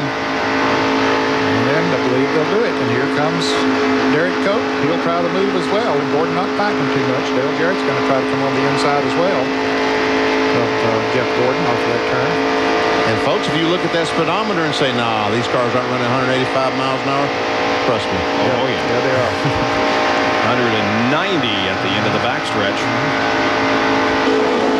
So Jeff Gordon continues to lose positions. Jerry, what's the problem? Well, as a moment ago when everyone pitted the lead 10 cars, everyone took on 4 tires with the exception of Jeff Gordon. They rolled the dice, took on only 2 right side tires. So right now, Jeff Gordon's left side Goodyear Eagles have 75 laps on them. That's why he's headed back. And Bill Elliott is still headed toward the front, along with Michael Waltrip. There's Bill up on the high side of the racetrack with Waltrip and Ted Musgrave below him. They're definitely trying to go in different routes to the front. Yeah, Elliott taking the long route and Michael taking the short route. But they wind up basically at the same place when they come back. And we got Mike Wallace watching it all. Jeff Bodine takes the lead away from Ernie Irvan. Dale Earnhardt comes to 2nd. Mark Martin to 3rd. Ernie goes from 1st to 4th in just a few hundred yards. Wow, and Earnhardt didn't take him long to catch that group and go by. Apparently the handling problems he had earlier after he had led the early part of the race, they must have corrected them during the pit stop. Here's how it happened. Irvan goes a little high. Bodine goes down to the inside and just drives right on by and brings Earnhardt with him.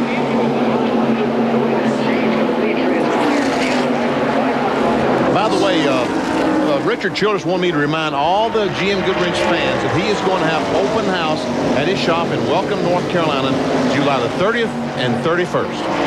And Earnhardt will be there the 31st, signing autographs. Jeff Bodine leading this race, and he had a problem down on the grid. There was a problem with one of his tires. Something happened with one of the tires. Jerry Punch, he had an equalized tire or something, didn't he? Actually, there were 2 cars that had problems. The car number 90 of Mike Wallace had an equalized right rear, which they changed. The problem with the 7 car was apparently the inner liner on the Hoosier tire had blocked the valve stem that comes out of the tire. They normally put about 10 pounds more than they're going to race in the right front. They had 65 pounds of air in it. They come let 10 pounds out to race at 55. Well, they couldn't let air out of the tire. So they appealed to NASCAR. Gary Nelson said, hey, that would not be a safe to allow you to start the race with that much air in the tire. We'll let you change it. So they changed the right front tire. Jeff Bodine, a former winner here at Daytona. He won the 500 back in 1986. It's his only victory at this particular racetrack. There is Mark Martin, who's locked right in on the back of Dale Earnhardt, riding the draft. It's almost impossible, Bob, to keep a car straight and not move around a little bit when you're in the draft. Although Mark Martin looks like he wants to make a move on Dale Earnhardt, but he's not going to this time coming off of turn 2. But you get in that draft and the air is so thin directly behind Earnhardt's car that you just move around a little bit. There's not a great deal you can do about it. If you've ever followed a semi down the road and that air moves you around, that's exactly what happens to these cars as they're following each other. Here's a good battle for position. That's Schrader. Behind him is Dale Jarrett, and up top is Lake Speed. That's for about 7th spot, or 6th spot, I guess. indeed, 6th. Jeff Gordon is also in that battle, having dropped back a few positions, but now seeming to run okay. And back up front, we have Dale Earnhardt looking to the inside of Jeff Bodine and possibly taking the lead away from him as we have completed half of the Pepsi 400. He didn't quite have enough run, and Mark Martin was not close enough to Earnhardt to go with him. So Bodine was able to maintain that lead. Jerry has an update on Ernie Irvin, who's dropped back to 4th now.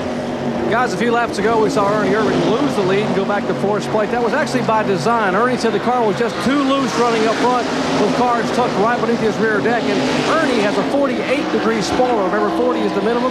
The only car we could find that had the minimum spoiler on the rear of the car was Jeff Bodine.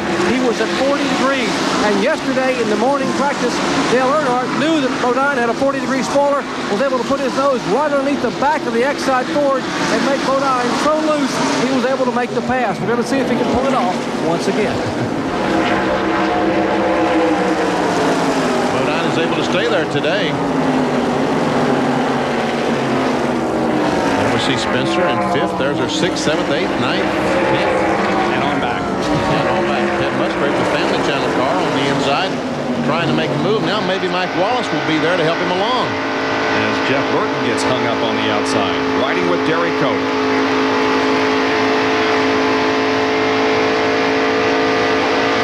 Is a lap down in 28th spot. So he is not battling for position with this group of cars. There are 27 cars on the lead lap, so Derek is the first of those that are 1 lap down.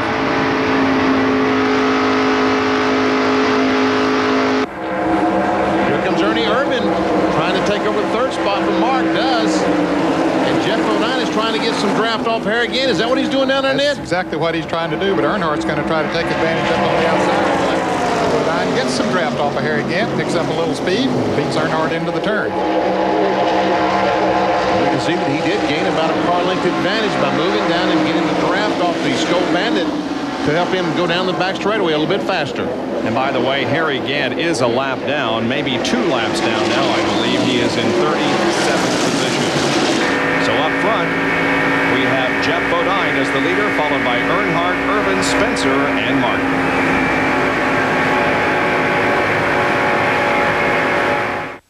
We welcome you back to Daytona International Speedway and the Pepsi 400 as Dale Earnhardt grabs the lead from Jeff Bodine, who got way up high near the wall in turn number 2. That might be one of the cases of Earnhardt going up there and taking the spoiler off of Bodine's car and made him go very high, and he's going to lose more than the lead. Go ahead, Benny. Jimmy Spencer pulled out behind Ernie Irvin trying to get a draft going. It looks like Ernie's going to be able to make it, but Bodine all of a sudden, he looks like he has completely lost the handle now. His car is washing up in the turn. Once again, a close call coming off the corner. Jimmy Spencer's going to scare me to death before this day's over. Fighting with Mark Martin. Falling in behind Jeff Bodine. Jeff's had kind of an up-and-down season. He was 9th in the point standings after race number 2 at Rockingham. His low has been 9th in the point standings, and currently he is 19th.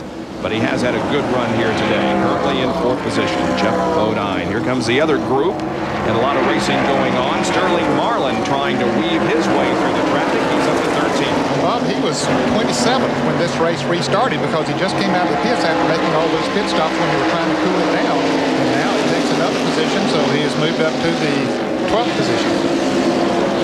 Michael Walter moved over in the Pennzoil Pontiac, let Sterling go by, and he's going to latch on that rear bumper. Rear bumper of Sterling's car and try to go with him to the front. You see his low was 27 on lap number 60. But here on lap number 87, he is moving up nicely. Now we're with Bill Elliott running well up into the top 20 after a 43rd starting position. And well up on the racetrack. Yes. He's running very high.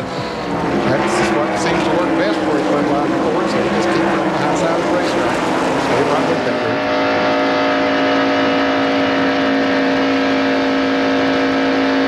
Wide open, never backing off the gas.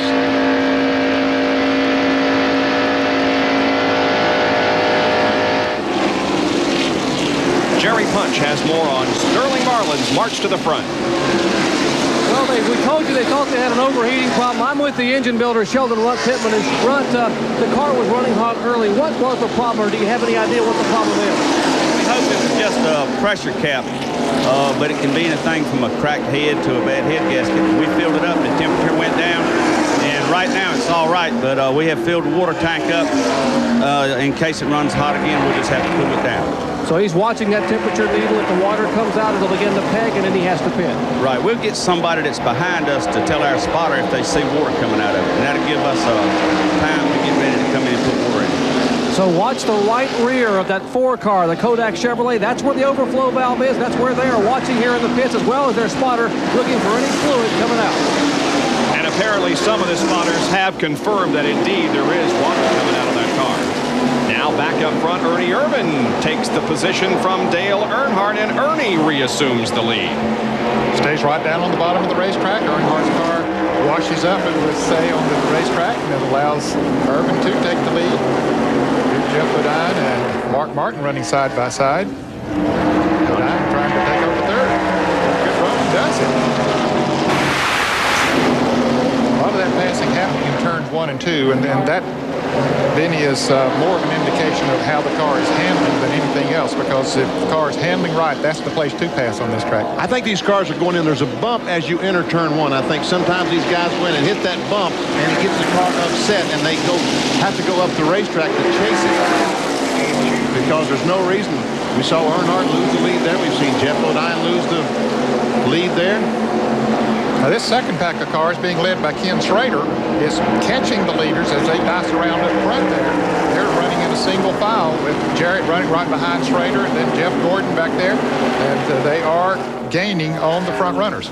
Big pack of cars here. And Sterling Marlin's going to get in there and mix that up a little bit. Of course, he's running faster than those other cars. He might get up there and lead them up there quickly. There's Wallace and Bodine and Dave Marcus in 71. He's got sponsorship from Olive Garden Restaurants. The car is painted green and red and looks great. And Dave is a lap down in 27th position. He's the first car on the lap down. He just went a lap down just a moment ago. Sterling Marlin, the orange car, the Kodak Film Chevrolet on the inside of Lake Speed. Lake's driving the Ford Quality Care car, and there comes Musgrave trying to follow that Ford car. He feels like that it is the fastest car, and that's where he needs to hang his star. Yeah, I think he's right. Here's another Auto Light Field summary. Watch for your favorite driver. See where he is running. I'm sure there's going to be some disappointment for you Rusty Wallace fans, because Rusty has not gotten on track yet. As we look at 16 through 20. Still, we don't see Rusty Wallace. Dale Jarrett just passed Ken Schrader for the 6th position. Maybe he thought he could run faster in front of him than he could behind him. Someone probably told him that 4 car is coming, so you better get yourself in position to latch on to him when he does come by. There we find Rusty in 34th position, a lap down. Has been in and out of the pits. He's 8 laps down, and a couple of cars have dropped from competition, including Richie Petty. Jeff Gordon drops to the low side of the backstretch, trying to get past Kenny Schrader, and he may be able to do so because Marlin joins in the draft on the bottom. And Sterling Marlin has a very fast race, as it was in February when he won the Daytona 500. Well, he said that he felt that he had always run Chipman, who we saw there a moment ago, builds great restriction plate, and he builds great engines, period.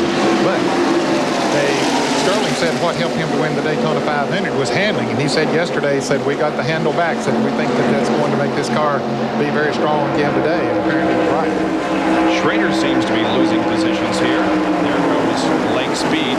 There has been some side-by-side racing in this group, which has allowed the front 4 to pull ahead. With Ernie Irvan still leading, and Dale Earnhardt in second, Jeff Bodine is third, then Mark Martin and Jimmy Spencer, and a crash has occurred. It's over on the backstretch.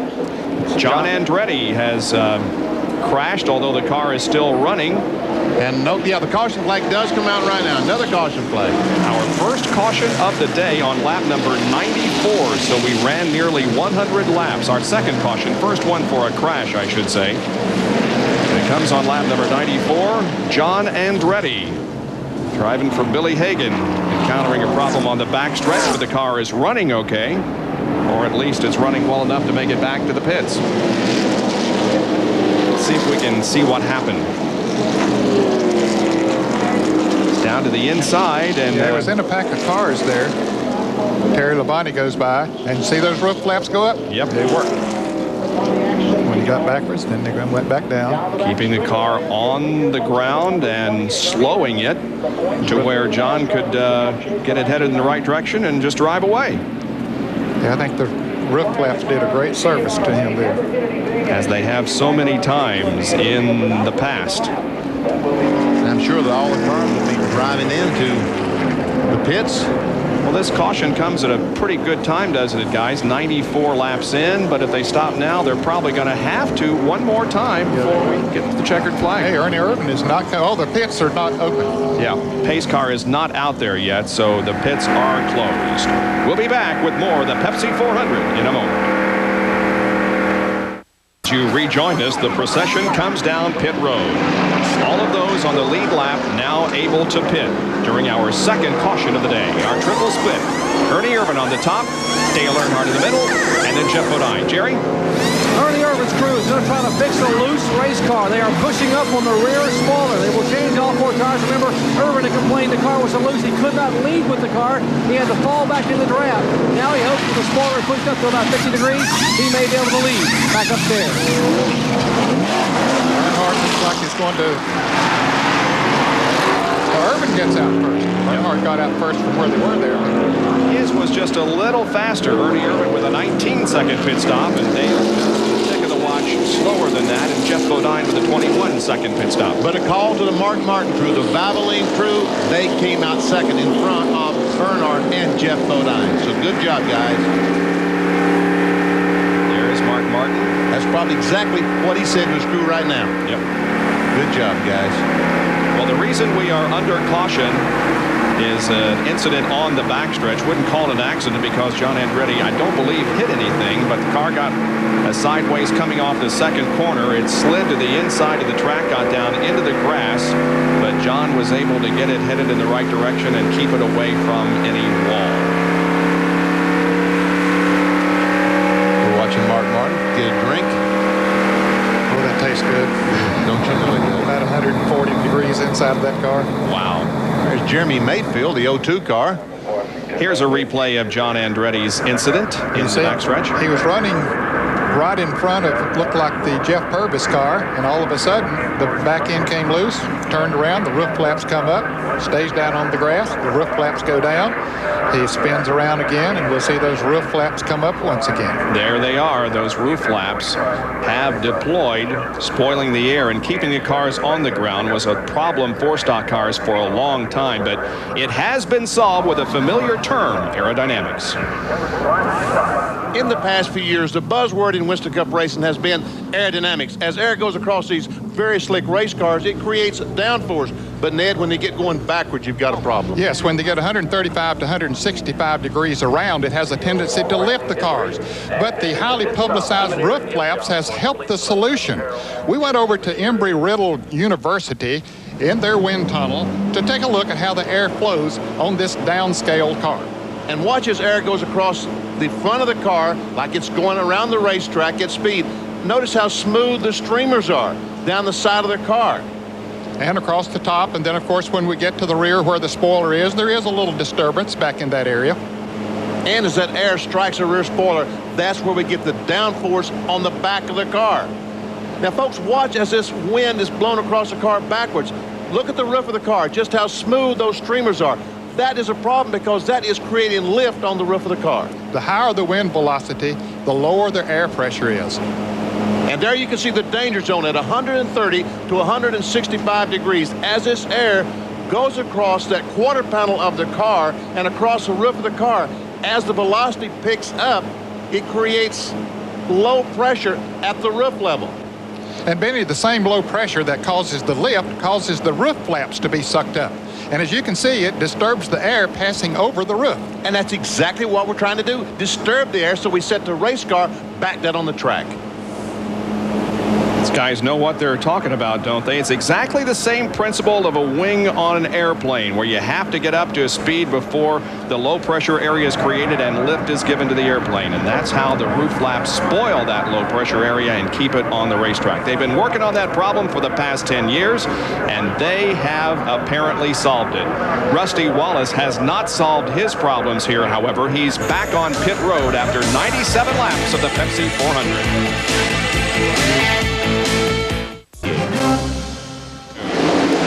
Flag has just come out. We are back under racing conditions on lap number 100 at the Pepsi 400. The other guys have a good jump when they drop the green flag, Bob.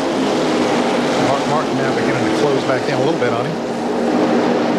As Benny said, Mark Martin made a great pit stop. Came out in second place. You see Bobby Labonte. He's a lap. 26 cars on the lead. Look at Mark Martin take the lead away from Ernie Irvan with ease at the end of the backstretch. He's not bad yet today, has he? I believe you are right. He would be our 9th leader of the afternoon. So he wants to get those. Bobby Labonte is a lap down. The field comes off of corner number 4 into the tri-oval once again, and Mark Martin shown as the leader of this lap, picking up the 5 bonus points.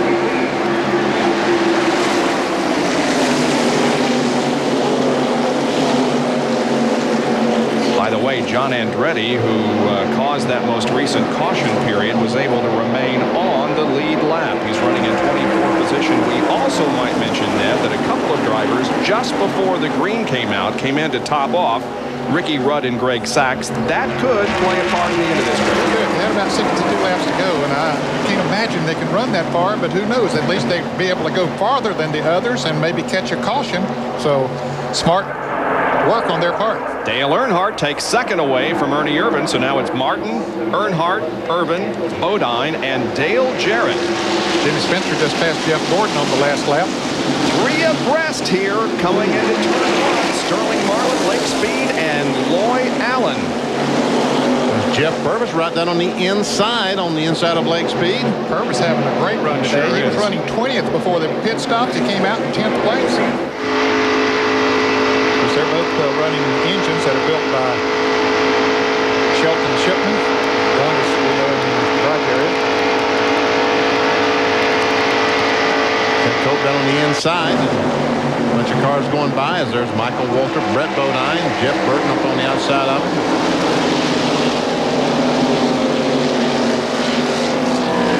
Jimmy Spencer and Jeff Gordon running side by side. Now Jimmy drops in behind Jeff. Yeah, Gordon made a great move coming off of turn 4, got up on the outside of Spencer, and Spencer was left down there with no one to draft with.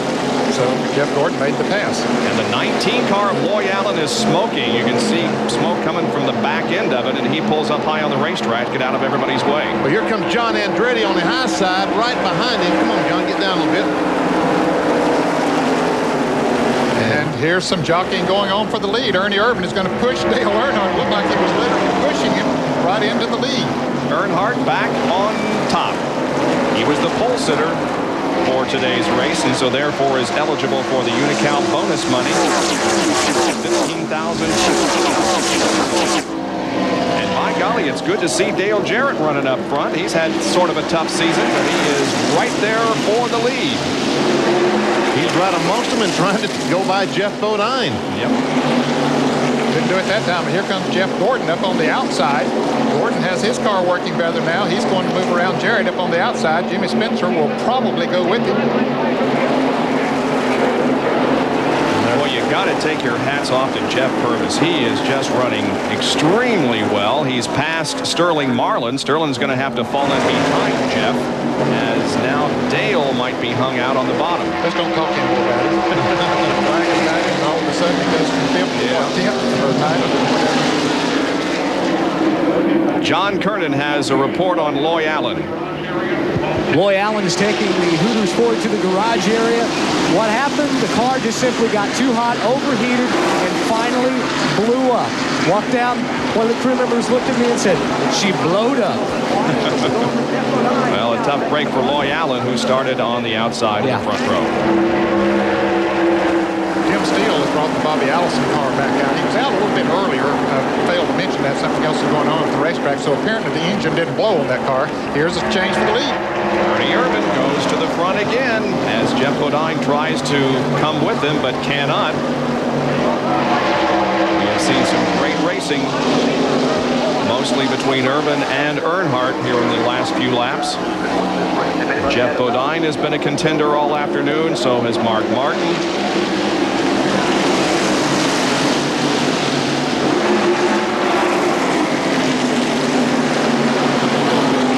Earnhardt has got a great run on Ernie, but he has to go to the top high side to try to do it, and meanwhile he's going to lose a spot.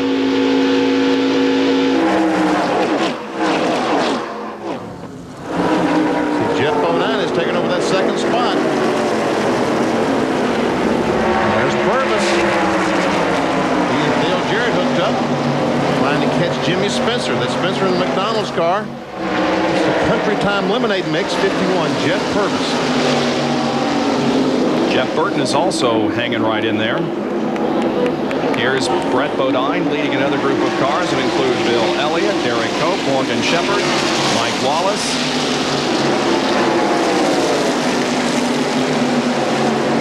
There once again the lead draft. Jeff Gordon and Dale Earnhardt running side by side, allowing the front two to streak away. Gordon's car seems to be really working well up on the high side of the racetrack. He's made several passes up there. It worked for him. He keeps good momentum going, and the yellow flag is out. John Andretti has made some contact with the wall. He has damage to the right rear of his car. So he causes our second and third caution periods of the afternoon. There is damage to the right side of the car. He's made it back to the pit area. However, the caution is coming out. Here they come, racing to the line. There is debris on the racetrack because of Andretti's incident with the wall. And they should be able to pit now, Bob, and stretching. Yes. Most of them should be able to go the rest of the way from here on, I believe. Yep. There is John Andretti's car that you can see did make contact with the wall on the left, or the right rear, I should say, and we'll see now perhaps how it happened. Okay, he's running right in front. He's the red car. Joe Nemechek in the yellow car, and the car just gets loose with him. He goes up, tries to save it, but he hits the wall. Greg Sachs and Joe Nemechek go by down on the inside. It looks like the wall is the only thing he made contact with. Yep. That was enough as far as he was concerned, though. It looked like it go ahead, tore a piece of sheet metal off the right rear of the car.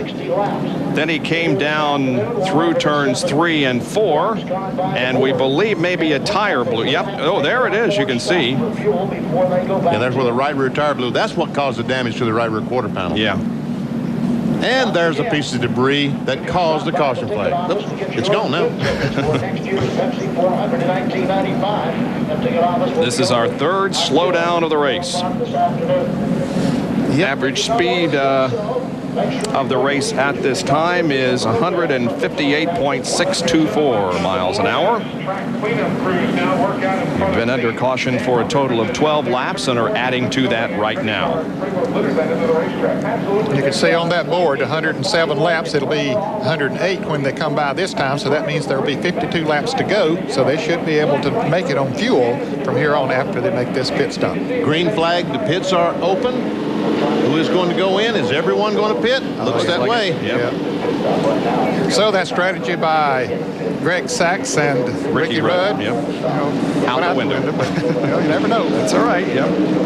Here's Jerry Punch. In fact, Ernie Irvin, Robert Yates just told me they thought they could go all the way. They could have gone 62 and a half laps on fuel based on that fuel mileage. They might have been able to make it, so they weren't having to see the yellow flag fly either.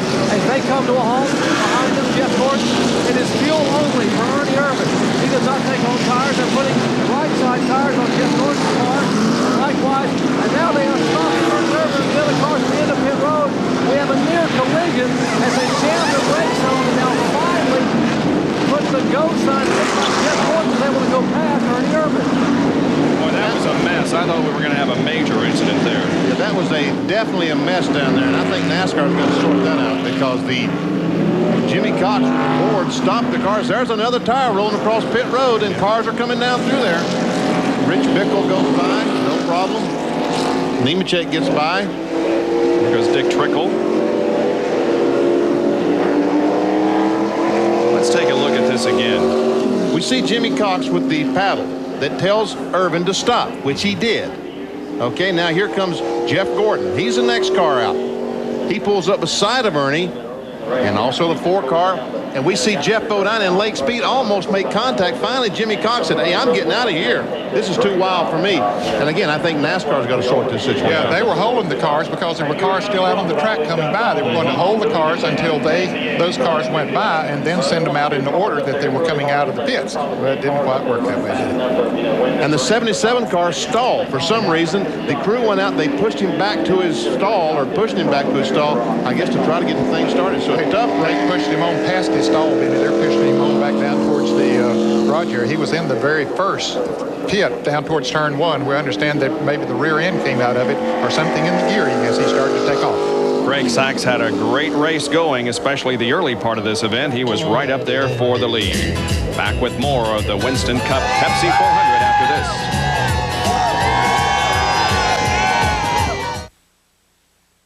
Group we would like to salute the Daytona Kennel Club for allowing us to use part of their facility to park our camera platform. This is located right down at turn number 1 here at Daytona. They're very gracious, allowing us to put our camera platform on their property to give you a better perspective of the speedway. And let's get an update on Greg Sachs from Jerry Punch as the field comes down through the tri-oval and gets the green flag for a restart. Jerry? Bob, as they get back to green, Sachs was trying to leave pit road in a hurry. They dropped the jack and he snapped the pinion off of the rear end until he is through for the day, headed back to the garage area. Tough break for a guy who, as you said, had a great run here today. Another great run. Sterling Marlin, after all those pit stops, putting water in the car, overheating, has fought his way back to second place. There he is, right behind Ernie Irvin. The Texaco Havoline Ford leading the race, and the Kodak Film Chevrolet in second place. Oh, here we go, 3 abreast down into turn 3. Somebody back off. But come up beside him. He don't have much choice there. It's the top of the hour, 1 o'clock Eastern Time. For those of you just joining us, we welcome you to Daytona International Speedway and the Pepsi 400, July 4th holiday weekend tradition here on ESPN. At the moment, it is Ernie Irvin leading. Jeff Gordon just took second from Sterling Marlin. A great battle up front and, in fact, throughout the pack. Sterling has dropped back to 5th spot, or is contesting 4th right now.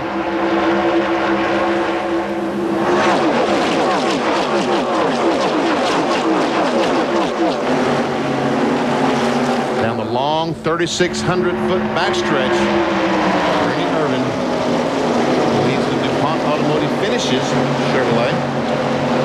Chevy has won. Bob, that paint. Yeah, thank you.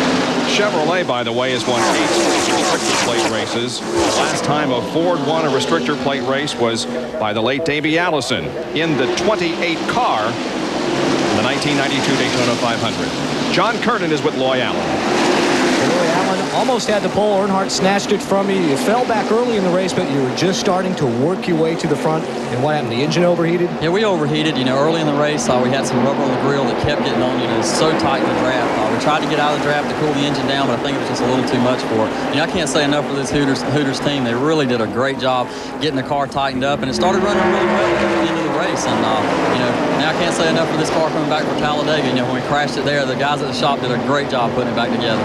Well, that's what one of the crewmen told me, Bob. They said, just wait till Talladega. We're going to have it all together there. Yeah, the Hooters team, they do a great job, and they're bringing me up to a level really well. By the way, let me tell you folks that NASCAR did straighten out that mess at the end of pit road. They put Ernie Irvin in front and the 4 car. We probably didn't say that, but hats off to NASCAR for straightening it out. We talk often about taking the air off of someone's spoiler. Watch Dale Earnhardt in the 3 car take the air off of Jeff Burton's spoiler, number 8. Runs up there real close on Burton's left rear quarter, and you see how loose he gets him. Didn't touch him, but he got close enough that it felt like somebody touched him and got him loose, got him past, too. Right behind was Mark Martin. This is how it looked to him. Now see Burton get the car out of shape just a little bit. He has to squeeze out of the gas. That's what we mean when we say air off the spoiler. Now, some of these cars, as we said during pit stops, made tire changes, some didn't. So we'll see how that plays out. Ernie Irvin did not take on any tires. He just took on the car. Now he's staying out front. Earnhardt did take on 4 tires. Ken Schrader did. Dale Jarrett did. Don't know if Jeff Bodine, he's sliding high there, out there right now. Being shuffled back as he gets out of the draft. Ken Schrader coming along to pass him.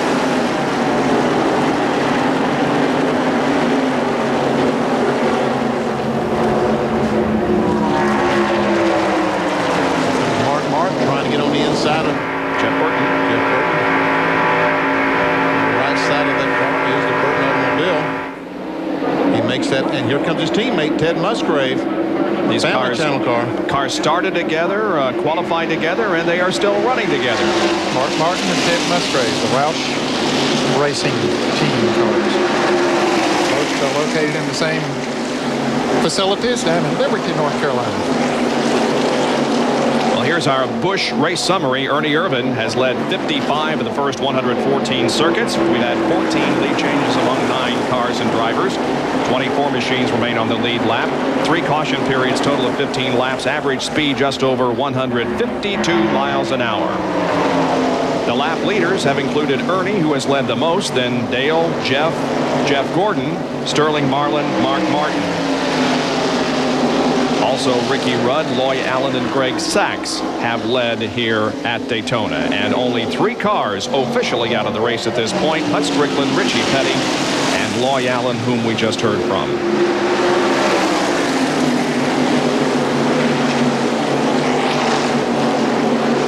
Ernie Irvan trying to add to his points advantage. He has been losing points to Dale Earnhardt in the last couple of races, but now Ernie Irvan trying to add to his 78-point advantage over Dale Earnhardt. His average finishing position this year on the super speedways right around 5th. That's good. All in single file, but all the way back through about running there, and they want to try to jockey around and get themselves up towards the front, because they know after about 15 or 20 laps these cars are going to be 3 or 4 pull away, and then there'll be another group that we've seen earlier in the race. So they want to try to be in that front group if they can be. Jeff Gordon running a strong second, has been on a points recovery, moving from a low of 18th in the points after Sonoma. Ooh, Jeff Purvis spins on coming off the turn 2. Several cars are going to be involved in this incident, at least one other. Was that Brett Bodine down on the inside? It's Brett Bodine. There's some contact. Joe Nemechek. They come off that turn so fast and they can't get slowed down. Jimmy Hensley involved. Rusty Wallace slowed down and got through it, looks like, and Ricky Rudd, as we see them going down the backstretch. But Bobby Hamilton there on your right.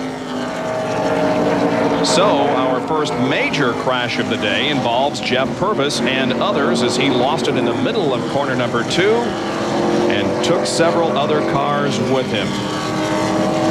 Well, Jeff did not take on tires during his pit stop. He had a good pit stop. Here he comes down on the inside of Derek Cope, and the car just simply, the back end goes out from under him. Ted Musgrave was pretty close behind him. He tries to save it, but he can't do it. He goes around. There's Lake Speed coming up. Lake got by, it looks like, with Brett Bodine spun there, and there's Todd Bodine going by, and Morgan Shepherd. But then this other pack of cars come by as he comes back down in the middle of the track. And there's Nemechek. Yep. We see that Hensley's already had some damage. The 16 car also hit the 51 cars he went by, the Family Channel car. And from another angle, there's Morgan Shepherd getting by all right. Labonte just stayed in the middle of the racetrack and hoped he didn't run into him. Nemechek has hit the outside retaining wall. He comes down and hits Purvis with the left side of his car. And yet another angle. There you see Brett sliding on the right side of your screen. Purvis getting bounced around pretty good, and they're getting hit by Nemechek. And then Joe coming down and making contact with Hensley. Wow. Purvis just ran up on the 98 car of Cope so fast that he had to turn quickly to avoid running in the back of him, is what caused the spin And here comes Ernie down the pits. Ernie Irvin is coming in the pits. And Sterling Marlin. Okay, now they didn't change tires a moment ago. Maybe they felt that was going to be a mistake, so they're going to come in and put on tires now. Jerry Punch? You're exactly right, Ned Jarrett. The last time Ernie Irvin put tires on was back on lap number 96. He would have had to go 64 laps. They will come in and change all 4 tires. He pitched right behind the Kodak Chevrolet, the car he used to drive. The Morgan McClure team will likewise change 4 tires. Sterling Marlin's crew down to the left side. Likewise, the Hamlin crew. Robert Yates. Here's Joey Knuckles, left front tire going on. They have topped it off in fuel. Ranger Colonel says, go, go, go in the radio. A warning that Todd Bodine is on the outside lane. Bodine gets by. Irvin goes, and so does Sterling Marlin. Now Elliott comes out, so does Jimmy Spencer, Lake Speed, and Ricky Rudd pulls away from pit road. And Jeff Burton came back in, and I expect he took on tires as well because he's one of those that did not change tires before. Ted Musgrave is still on pit road. As Benny said, he got a little bit of damage in that situation over there, so they're working on his family channel 4. And you see the damage that is done to the right front. By the way, Brett Bodine and Jimmy Hensley both were able to make it back to the pit area here, make stops, and get back out there. You saw a brief shot just a few seconds ago of Jeff Purvis's car on the rollback. There it is. I guess it isn't on the rollback, but it's being taken off of the racetrack. 120 laps completed. Jeff Gordon now leads the Pepsi 400.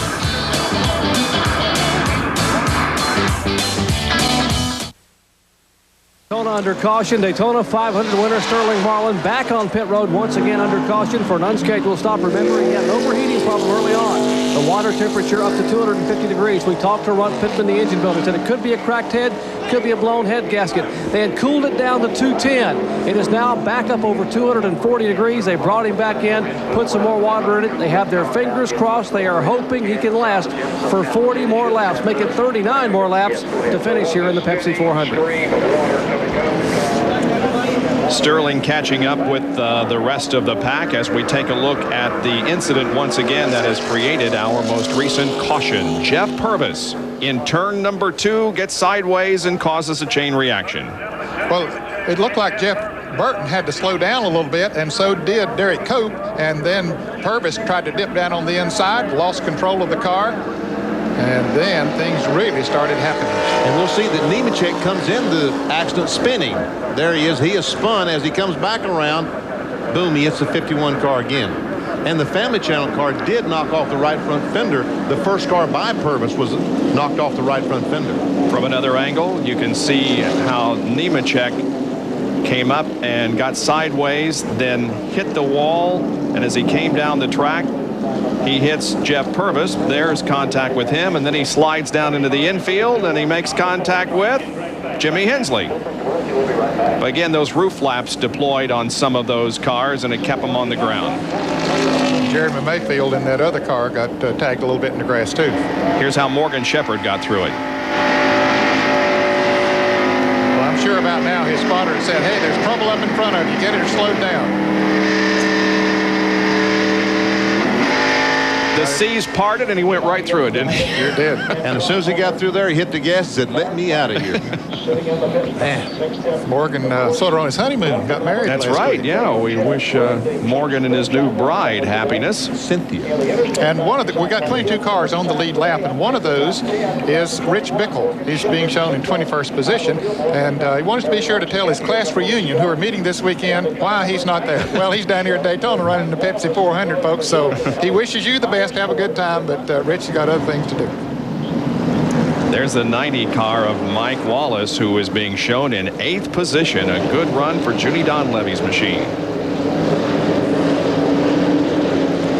Yeah, Rusty Wallace would love to be in the position that his brother's in because he is losing points quickly. Rusty is 24th as we get ready for the restart on lap 124. See Ernie Irvin way back there. And as the field comes down to get the green flag, Greg Sachs in the 77 car, who has been behind the wall for several laps, comes back out. Here's the green flag. Jeff Gordon is now the leader of the race with Dale Earnhardt right behind, followed by Ken Schrader, Jeff Bodine, and Mark Martin.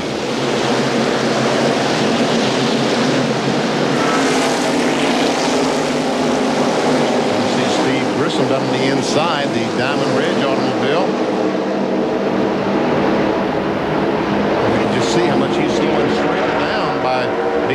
by side with him. Steve's not trying to do that. He's just trying to roll along there. He's had some problems early and lost a couple of laps with some tires. Bodine going by Derek Cope, and Mark March coming with him. Cope is 1 lap down, 23rd position. There are 22 cars on the lead lap.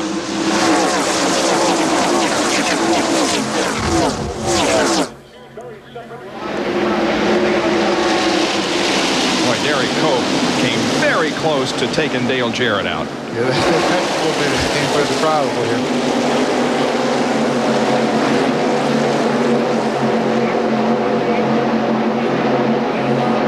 So the leaders, they get out in single file. Gordon faked that pit stop, but didn't come in, but Ernie Irvin did, so he is back in the pack. We'll see if Jeff's tires hold up. Jeff, of course, has broken into the winner's circle in NASCAR Winston Cup competition, having taken the Coca-Cola 600 at Charlotte. As Ernie Irvin is coming in a hurry back there. He's got a lot of cars to pass, but there he is. Coming by the 75 car. Looks like there may have been some contact between the 75 Bodine and Dick Trickle. And here goes Ken Schrader. He wants second place. And he takes it. So right now we have Rick Hendry cars running 1 and 2. Sure do. And here comes Jeff Bodine on the inside of Earnhardt. Is Mark Martin going to follow him? Yeah, he will. I know he will. He'll follow his board, buddy. This is a lot of heavy traffic here behind as Ernie Irvin threads his way through. And that car back there, if you're a Winston Cup fan, that is Dick Trickle right behind Ernie Irvin. And he's sponsored this week's Skybox, the trading car folks. Now, Jeff Bodine pulled on the inside of Earnhardt. Dale Jarrett was behind Mark Martin. He decided to go with Earnhardt. See how that's going to play out. So far, it's not working for either one of them. They're running side by side, and the front 2 cars are getting away. Boy, this is hold your breath time. 4 abreast into turn 1. Oh.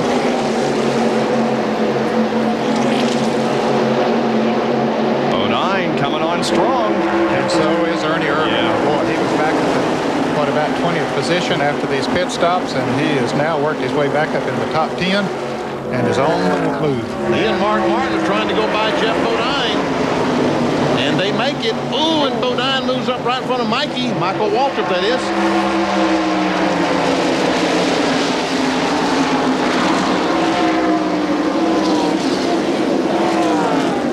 Now, Irvin and Mark Martin trying to get hooked up. Got 4 Chevrolets up front there right now. Gordon, Schrader, Earnhardt, Jerry. We'll see Jeff Bodine. His car, he's struggling right now. It looks like the 7 car, the Exide battery car, is struggling. Just not handling the way it was earlier in the race. Bill Elliott's car is right in the thick of things as Jeff Gordon is only in his 4th race here at Daytona. He has all top 5 finishes so far. Here's John Curtin with a report on his teammate Ken Schrader. Ken Schrader trying to tuck in closely, and hopefully he and his teammate Jeff Gordon can put some distance into the pack. The car that Ken Schrader is driving today. That is the same car that he drove here last summer. He started 41st and wound up finishing 3rd. Just talking to some of the crew members, and they think they got a good shot at winning today. Yeah, you'll recall that Ken Schrader was sent to the rear of the starting field last year because of a rules infraction. I can't remember what it was specifically, but anyway, started third. They held the carburetor on. Thought he was getting some air. That's right. Yeah. Do that. Went around Dale Jarrett. Mark Martin got a run on him and goes around as well. By the way, there have been a couple of crew chiefs fined this weekend. Darrell Waltrips and Joe Nemechek's will tell you about it later. Watch the action here. Oh, look at, who is that, Bodine sideways? And Michael Waltrip made some contact in the 75. And said, what, Todd Bodine, you are definitely a hero in the mind of about 25 drivers. I thought there was going to be a big wreck. Yep. We are set up for a great finish of this race. We're nearing lap 130, and we'll be back with more from Daytona in a moment. Celebrating 50 years in auto racing from 1948 to 1998. We'll get back to the final. We have a lot of activity going on up front. It's Dale Earnhardt who has taken over the lead of this race with Ernie Irvan second and Jeff Gordon back to third. Here's how it happened. Coming off turn 2, he gets just a fender alongside Jeff Gordon, moves Gordon up the racetrack. Ernie follows him, and also Schrader, and by Earnhardt and Irvan both go by Jeff Gordon. And this is where most of the passing has been going on. We pointed it out earlier in the race.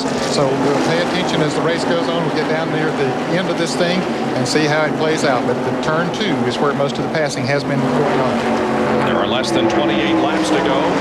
Gordon now is third, Ken Schrader fourth, and we ride with the 5th place competitor right now, Mark Martin. That's Greg Sachs to the inside on the left.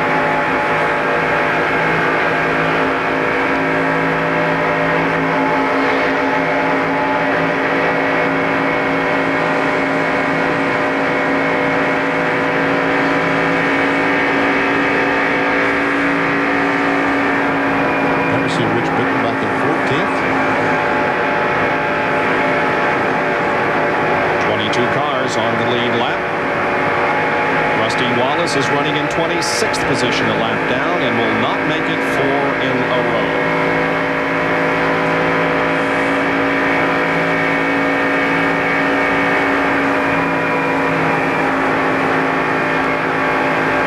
Jimmy Spencer has given us thrills all race long, and here was another win. Comes off the corner, he and Dick Trickle. A little bit of contact. A couple of times, as a matter of fact. Dick having a great run here today. Yeah, he is. Up in the top 10. He was very happy when they announced the sponsorship on that car for at least this race and the Brickyard 400 and possibly more Skybox International trading cards. Yeah, they're going to run about, I think it's a half a dozen or so races. They're doing the Brickyard 400 to Indianapolis and Charlotte. Maybe it's 3 or 4, but anyway, several races Skybox came on. Sterling Marlin trying to go alongside Michael Walker. They'll make it 3 abreast, but he gets by. They're back to 2 abreast. There's Elliott up on the outside. Remember, Bill Elliott in the Budweiser Ford started 43rd, currently running 11th. They're 3 wide coming off the corner onto the tri-oval. Sterling Marlin to the inside of Greg Sachs and Bill Elliott. Michael Walter making it 3 wide now through the tri-oval. Guys going by on the outside. Greg Sachs knows all about what mayonnaise feels like now, doesn't he? Squeezed in there. Lake Speed and Michael Walter getting hooked up. Ernie Irvan's got a couple of car links on Dale Earnhardt. Yeah. Oh, Schrader going by, trying to go by Jeff Gordon on the outside. I don't know whether that's a good idea or not. Yeah, I think it is. He'll have good momentum when he comes off of that turn. Plus, Mark Martin's going to go with him.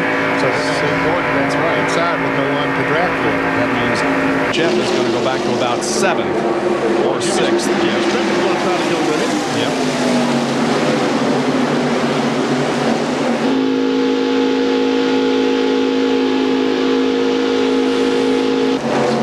Great run a couple of laps ago when Dale Garrett was running beside of Greg Sachs and passed both of them down the backstretch, and he carried that momentum right up to that pack. I tell you, Jimmy has right now and has had all morning and afternoon one of the strongest cars out there. Jimmy Spencer running for Junior Johnson.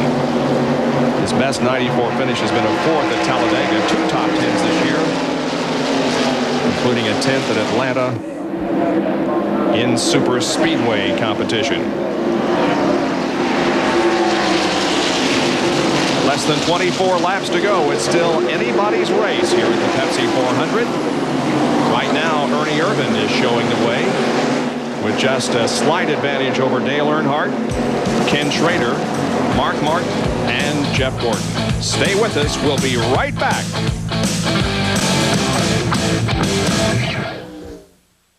Providing ESPN's terrific helicopter shots today. Overhead Daytona International Speedway in the Pepsi 400.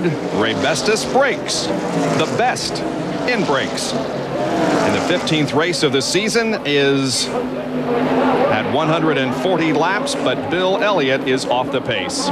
He has been running an incredibly high line all afternoon, much like Richard Petty used to do here, and it got a little too high as he came out of the fourth corner there. You can see at the top of your screen he hit the wall a couple of times, and that slowed him down and broke the momentum of a great run from 43rd starting spot. Yeah, he didn't hit it too hard, but he doesn't want to take any chances. That car perhaps didn't steer right after he hit that wall, and so he has backed off, but way back at the back of the pack. He's still out on the racetrack, but not running as fast. And you can understand why, because after you hit the wall, you don't know what kind of damage it did. Now you're running 185, 190 miles an hour. You don't want to take any chances.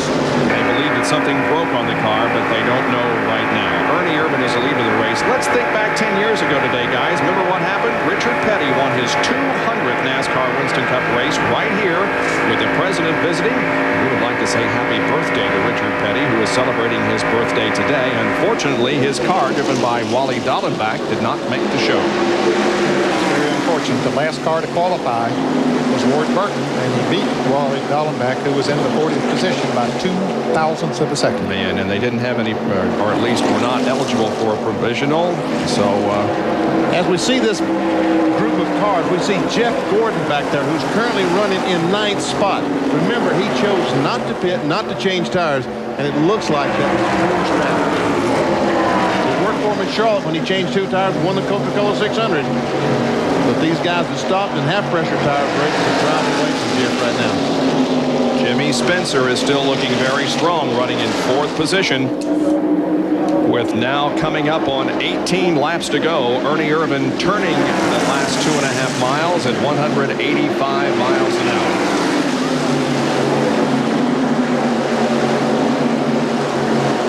John Kernan, can you give us any update on Jeff Gordon? Well, your speculation about the tires is exactly right. He has radioed in and told Ray Evernham that the car is just way too loose for him to be able to keep up with the front runners. So he's having a lot of problems out there keeping that car under.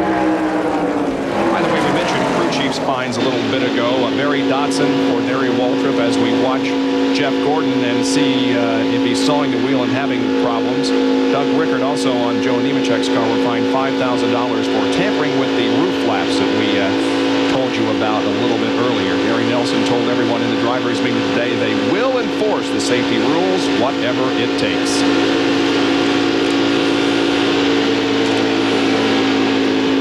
There you can see that we're well off the record pace for this event with an average speed today of 152 and a race record of 173. Tell you what, Jeff Gordon, you know, that just shows you how much intelligence he has for his years as far as driving a race car. He had a car that's not very good right now. He backs up, finds him a place to run on the racetrack, ride it out. If you get a caution flag, they'll go in, make the changes, and then be back out trying to win the race. He started a crash race car someplace. Jeff Gordon started in 12th position here this morning. There are those running up front: Irvan, Earnhardt, Schrader, Spencer, and Mark Martin is the 5th place car. Yep. Spencer heads up the racetrack. He's probably trying to see how it works up there to get ready. Here's Jerry Punch with an update on Jeff. As documented, Jeff has a loose race car. Now, I'm standing with Ray Evernham and Ray said what they've told Jeff is if he will just be patient, even though we have less than 20 laps to go, as the right front air pressure builds up and he burns off some fuel, the loose race car should actually rectify itself and the car should get a little better. That's what they're hoping down here in the DuPont pits. With right front air pressure building up, the car may tighten up just a little bit with about 5 or 6 laps to go, and he might have a shot. Well, we'll see. Meanwhile, his teammate Ken Schrader has moved to 2nd spot. Jeff Burton and Dale Jarrett side speed watching from behind. That's a battle for 10th position. And that's not good. They're both run side by side, but they're Burton really had to back off. He got way out of shape. Yeah. He almost lost control, almost spun going down in the corner. The worst possible spot for the car to get out of shape. There is Morgan Shepherd, who almost got caught up in this wall incident that Bill Elliott had out of turn 4 a few laps ago. And now we ride with Mike Wallace in the Heilig Myers machine, now on top of Morgan Shepherd. is Wallace right behind Morgan. You see that little spot of yellow there as they came off the turn? That's Michael Walker. There he is. Michael Wallace is running in, I believe, 13th spot.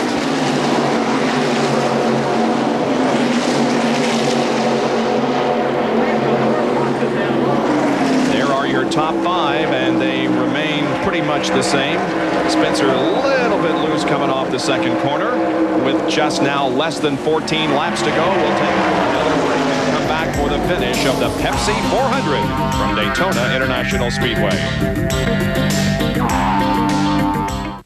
Back at Daytona and ESPN Speed World coverage of the Pepsi 400. And we have a crash in the backstretch. It's Sterling Marlin spinning off of turn 2 down into the grass, keeping the car on the surface. No caution yet, and the car is moving. I don't know. Still no caution. Still moving. Car is rolling back there. There might not be a caution flag with 10 laps to go. Here comes the field. No, it does not get the caution. Jimmy Spencer takes second from Ken Schrader. And so does... And something's wrong with Schrader's car. Earnhardt and Martin have also gone around him rather quickly. Now Jeff Bodine. I don't know. I think he just got out of the accelerator. I think he did too. I think he expected a caution. His father perhaps told him that, hey, the car is back there, and figured there would be a caution and backed off of it. And I expect that cost him. In any case, Marlin makes it back around to the pit area. Here's how it happened as Jeff Gordon was to his inside. Come off the corner. Jeff Gordon just touches Sterling in the left rear and turns him around, and boy, those roof flaps do the job and keep that baby on the ground. Meanwhile, Sterling Marlin did not stop. He came down pit road and did not stop. So now up front it is Ernie Irvan, but he has gained quite an advantage over Sterling Marlin, Dale Earnhardt, Mark Martin, Ken Schrader, and Jeff Bodine. Jimmy Spencer right now is in second place.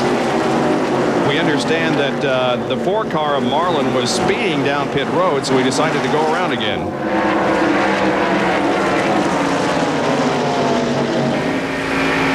Riding with Mark Martin. And we can see just how far that Ernie Irvan is in front of this group of cars. And it looks like that Spencer and Irvan are going to make a breakaway from Earnhardt. Earnhardt and Mark Martin are running back in 3rd and 4th, but there is quite a bit of racetrack separating those two and Spencer and Irvan, who are 1st and 2nd. Now Sterling Marlin comes back down pit road. But he's out there today as far as no chance of even a top finish. There is Sterling as the crew goes to work on the car. We rejoin the action on the racetrack to see if Jimmy Spencer can catch up with Ernie Irvan.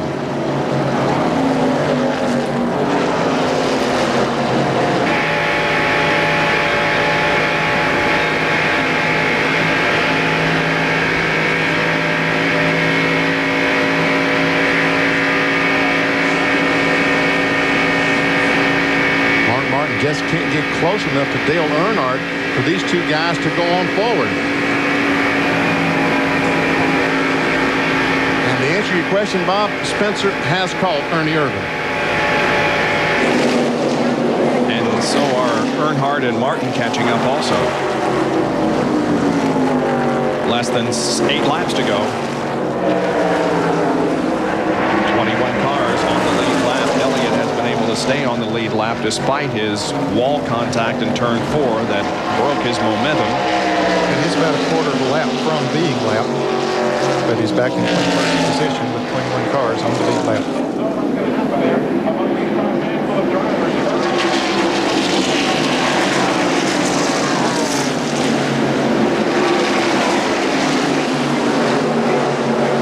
Ernie Irvan is looking for his 13th career NASCAR Winston Cup race. Jimmy Spencer seeks his first. Probably not anyone in the field any hungrier than Jimmy Spencer for a victory. Yep. Dick Trickle's in the pit lane. He's got the pit stop from him. He was running in the 14th position. Apparently a little low on gas, but ran out of fuel, man. Yep, cost him. He's going to get left down. Seems like to me it's going to be awfully difficult to pass Ernie Irvan, but it could happen. Well, you can bet that Jimmy Spencer will get an old Saturday night try. You can bet on it. Get down on the last laps. And John Kernan has more on Jimmy Spencer, who slides up the track a little again. Well, let me tell you guys, this morning, the only driver, the only car that Jimmy Spencer was worried about getting around was the number 3 car of Dale Earnhardt. He said Earnhardt had probably the strongest car in the field. I said, well, who's got the second? He said, well, I do, of course. So Spencer, riding behind Ernie Irvan right now, is looking for Irvan to possibly make a mistake so he can take advantage of it. But he is not being intimidated. Spencer thinks he can get around Irvan. I don't think there is such a thing as Jimmy Spencer being intimidated. Here he comes off the corner, down through the tri-oval, completing another lap. We now have 5 to go, and Spencer is within a car length. What do you think, Ned?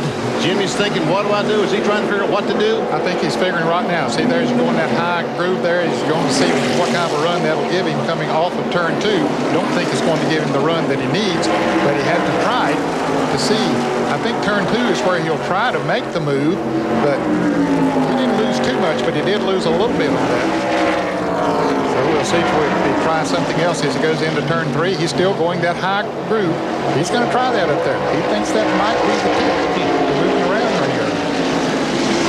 He thinks that he can get some momentum as he comes off the corner, and it might work for him. It worked up there in that turn. He picked up a couple of car lengths by doing it up in turn 4. So he's learning there right now what he needs to do. Some slower traffic to pass here in the form of Dave Marcus and Jimmy Hensley. They clear that traffic nicely and now have clean racetrack ahead of them. Bill Elliott is the last car on the lead lap, being shown in 20th position at the moment. The other Junior Johnson car. Jimmy Spencer is looking for a way around Irvan and to victory lane here at Daytona. I tell you what, that high line is working for him, and he is getting some great runs as he comes off the corner. I think he is testing it all he wants to right now, Benny. He's going to sit there until there's about 2 laps to go and then try to make that move. I believe he's here. Okay, that worked for me, that high line. I'll sit here and ride behind him a lap or 2 and then try to really make the move when there's 1 or 1.5 laps to go. Back in 3rd and 4th as you watch Jimmy Spencer look to the inside of Irvan, Earnhardt, and Martin. Spencer, is he going to be able to do it? No. Well, maybe he's trying another groove. See how that bottom groove will work. That was probably his trick to get Irvan to try to protect the inside. Or the Look at this. Very good point, man. One of Jimmy Spencer's crew members so excited that he can't even watch the racetrack to see if his driver might be able to pull off a victory. They enter the turn 3 and 4 banking, and when they come down this time, we'll have just 2 laps remaining. Don't forget, there are Earnhardt and Martin back there in 3rd and 4th having a battle of their own that Earnhardt has control of at the moment. And then we have Schrader and Bodine back of them. So 3 groups of 2 cars. And Jerry Punch has a comment on Ernie Irvan. Well, they just asked him a moment ago, Ernie, what do you think about the car, the 27 car? Ernie said very quickly, guys, he is awfully stout. He is indeed. Let's see if he can make it work here. He goes to the inside. Oh, wouldn't work there. Yeah. Now he's got to go to the high side going into that turn. I think that was another decoy, as Benny pointed out there a moment ago. Oh, yeah. You got to salute this guy because he's trying every inch of the racetrack, looking for every groove. He has 1 lap to see if he can get the job done. The white comes out. Ernie Irvan leads the last lap. Let's see if Jimmy Spencer can get the job done here on the final circuit of this event. He heads up high on the racetrack once again with a lot of momentum build-up. Yep, he's making Ernie protect that low side of the racetrack. He's going to have some momentum when he comes off this turn, Bob. He's going to have enough to move up beside of him, I believe. And he makes a move to the inside at the halfway point down the backstretch, and he gets the lead, or at least he gets an advantage on Earnhardt. They touch coming down the backstretch. That's Ernie. Earnhardt, side by side. Here they come for the checkered flag. Who's it going to be?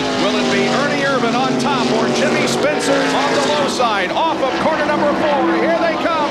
It's going to be a drag race to the checkered flag. Jimmy Spencer wins it. Whoa, baby. How about that? Jimmy Spencer becomes the third first-time winner in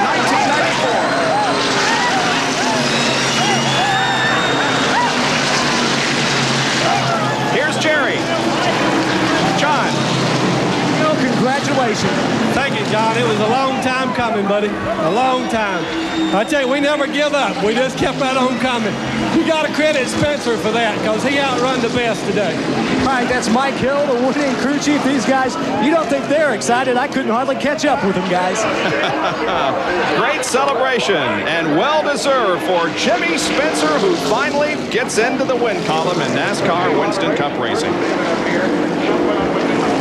He becomes the 145th driver to record a NASCAR Winston Cup win. Jimmy Spencer from Berwick, Pennsylvania, wins the Pepsi 400 at Daytona. NASCAR, celebrating 50 years in auto racing from 1948 to 1998. Back at Daytona, the 36th annual Pepsi 400 is history, and the man is about to climb out and listen to this roar. A big smile, 37-year-old Jimmy Spencer. And Jimmy, congratulations, my friend. Dad, Mom, love you. Thanks. Junior, he never gave up. You know, I said I'd never give up on him, and I never gave up on him. I never gave up driving. Ernie Irvin drove a hell of a race. My guys never gave up, neither did I.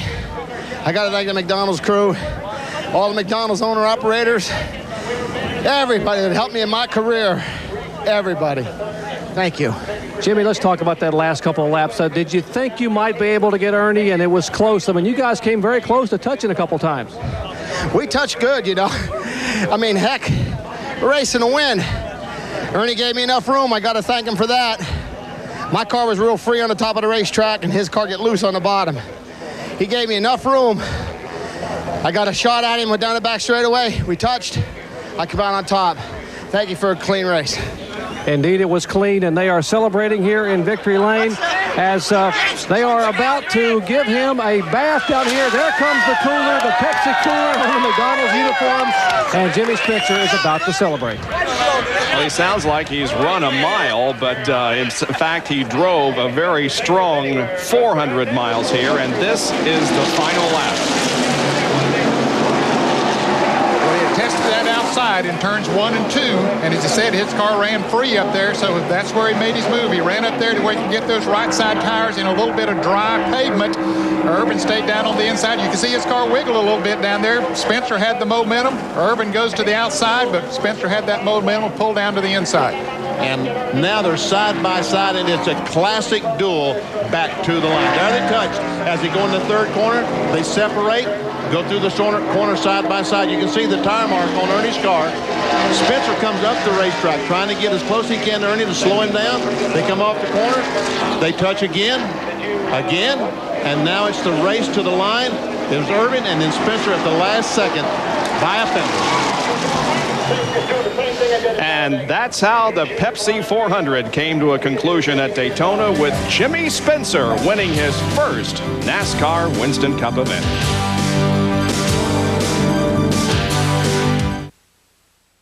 Who, by the way, surrounded by the various print media from around the country. They've allowed me to grab him away from them. So, Ernie, that last lap was something. It looked like on the tape you and Spencer must have touched about 4 or 5 times. It had to be exciting for you, too. I wasn't counting how many times. You know, it got tight, but, you know, I mean, that's the last race of a Winston Cup race. It's not like it's anything else. So, it's an important race to fire the, you know, Pepsi 400. And, you know, our car was strong all day, and Jimmy come up there at the end and didn't really know how strong he was till he kept, you know, running high. And I could see he could get a good run on me, and he just made a picture perfect move at the end. Now, he may have set you up a little bit. He showed you the high side with about 6 laps to go. Then with about 3, he started to go to the inside. Did you think, oh, he's going to try me on the inside and try to protect that? I didn't really think he could go by on the inside. You know, he needed that long shot on the high side. And, you know, they had a great car today, and that's their first win. And, you know, after everything that went on at Talladega and stuff, my hat's off to Jimmy. He did a good job and led the most important lap. last lap. But this Texaco Abilene Ford definitely run good today and did what we need to do, and that's keep running in the front. All right, well, thank you very much. Congratulations on a second-place finish. Now let's go back down to Victory Lane where Jerry Punch is with who? Junior and Junior? Well, we have Junior Johnson and Robert Glenn Johnson Jr., the 10-month-old who just was taken away. Unfortunately, little Junior got the ice bath along with you and Jimmy Spencer, but congratulations. This man did a heck of a job those last few laps. Well, he did great. I didn't know if he could ever get by Ernie. Ernie run awful good. The started off strong. All you get, you just have to catch a little draft and get there to where you can kind of mess him up when he's running a straight line. You got to get him out of a straight line to get by him, and that's what Jimmy was able to do. And so I'm tickled to death for Jimmy to win his first race and be it in our car. Junior, you've always liked an aggressive race driver. Years ago, you once told the driver, bring me back the steering wheel or the trophy, one or the other, and this man has to fit that mold. Well, he does. He's a real aggressive driver, and he charges to the front, and you got to deal with him if you're going to run up front.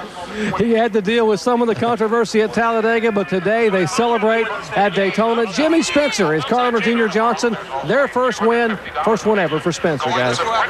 And it's the first win for Junior Johnson-owned car since 1992. Back with more in a moment.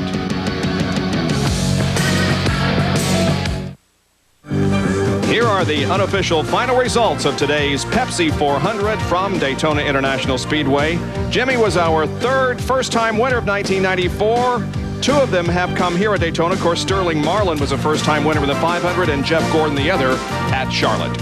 What a fantastic final lap between Ernie Irvin and Jimmy Spencer. Hats off to Spencer. Well, that's the way you want to win them. Kind of reminded me of Dale trying to get the lead from Dale Earnhardt there a couple of years ago in the 500. Yep.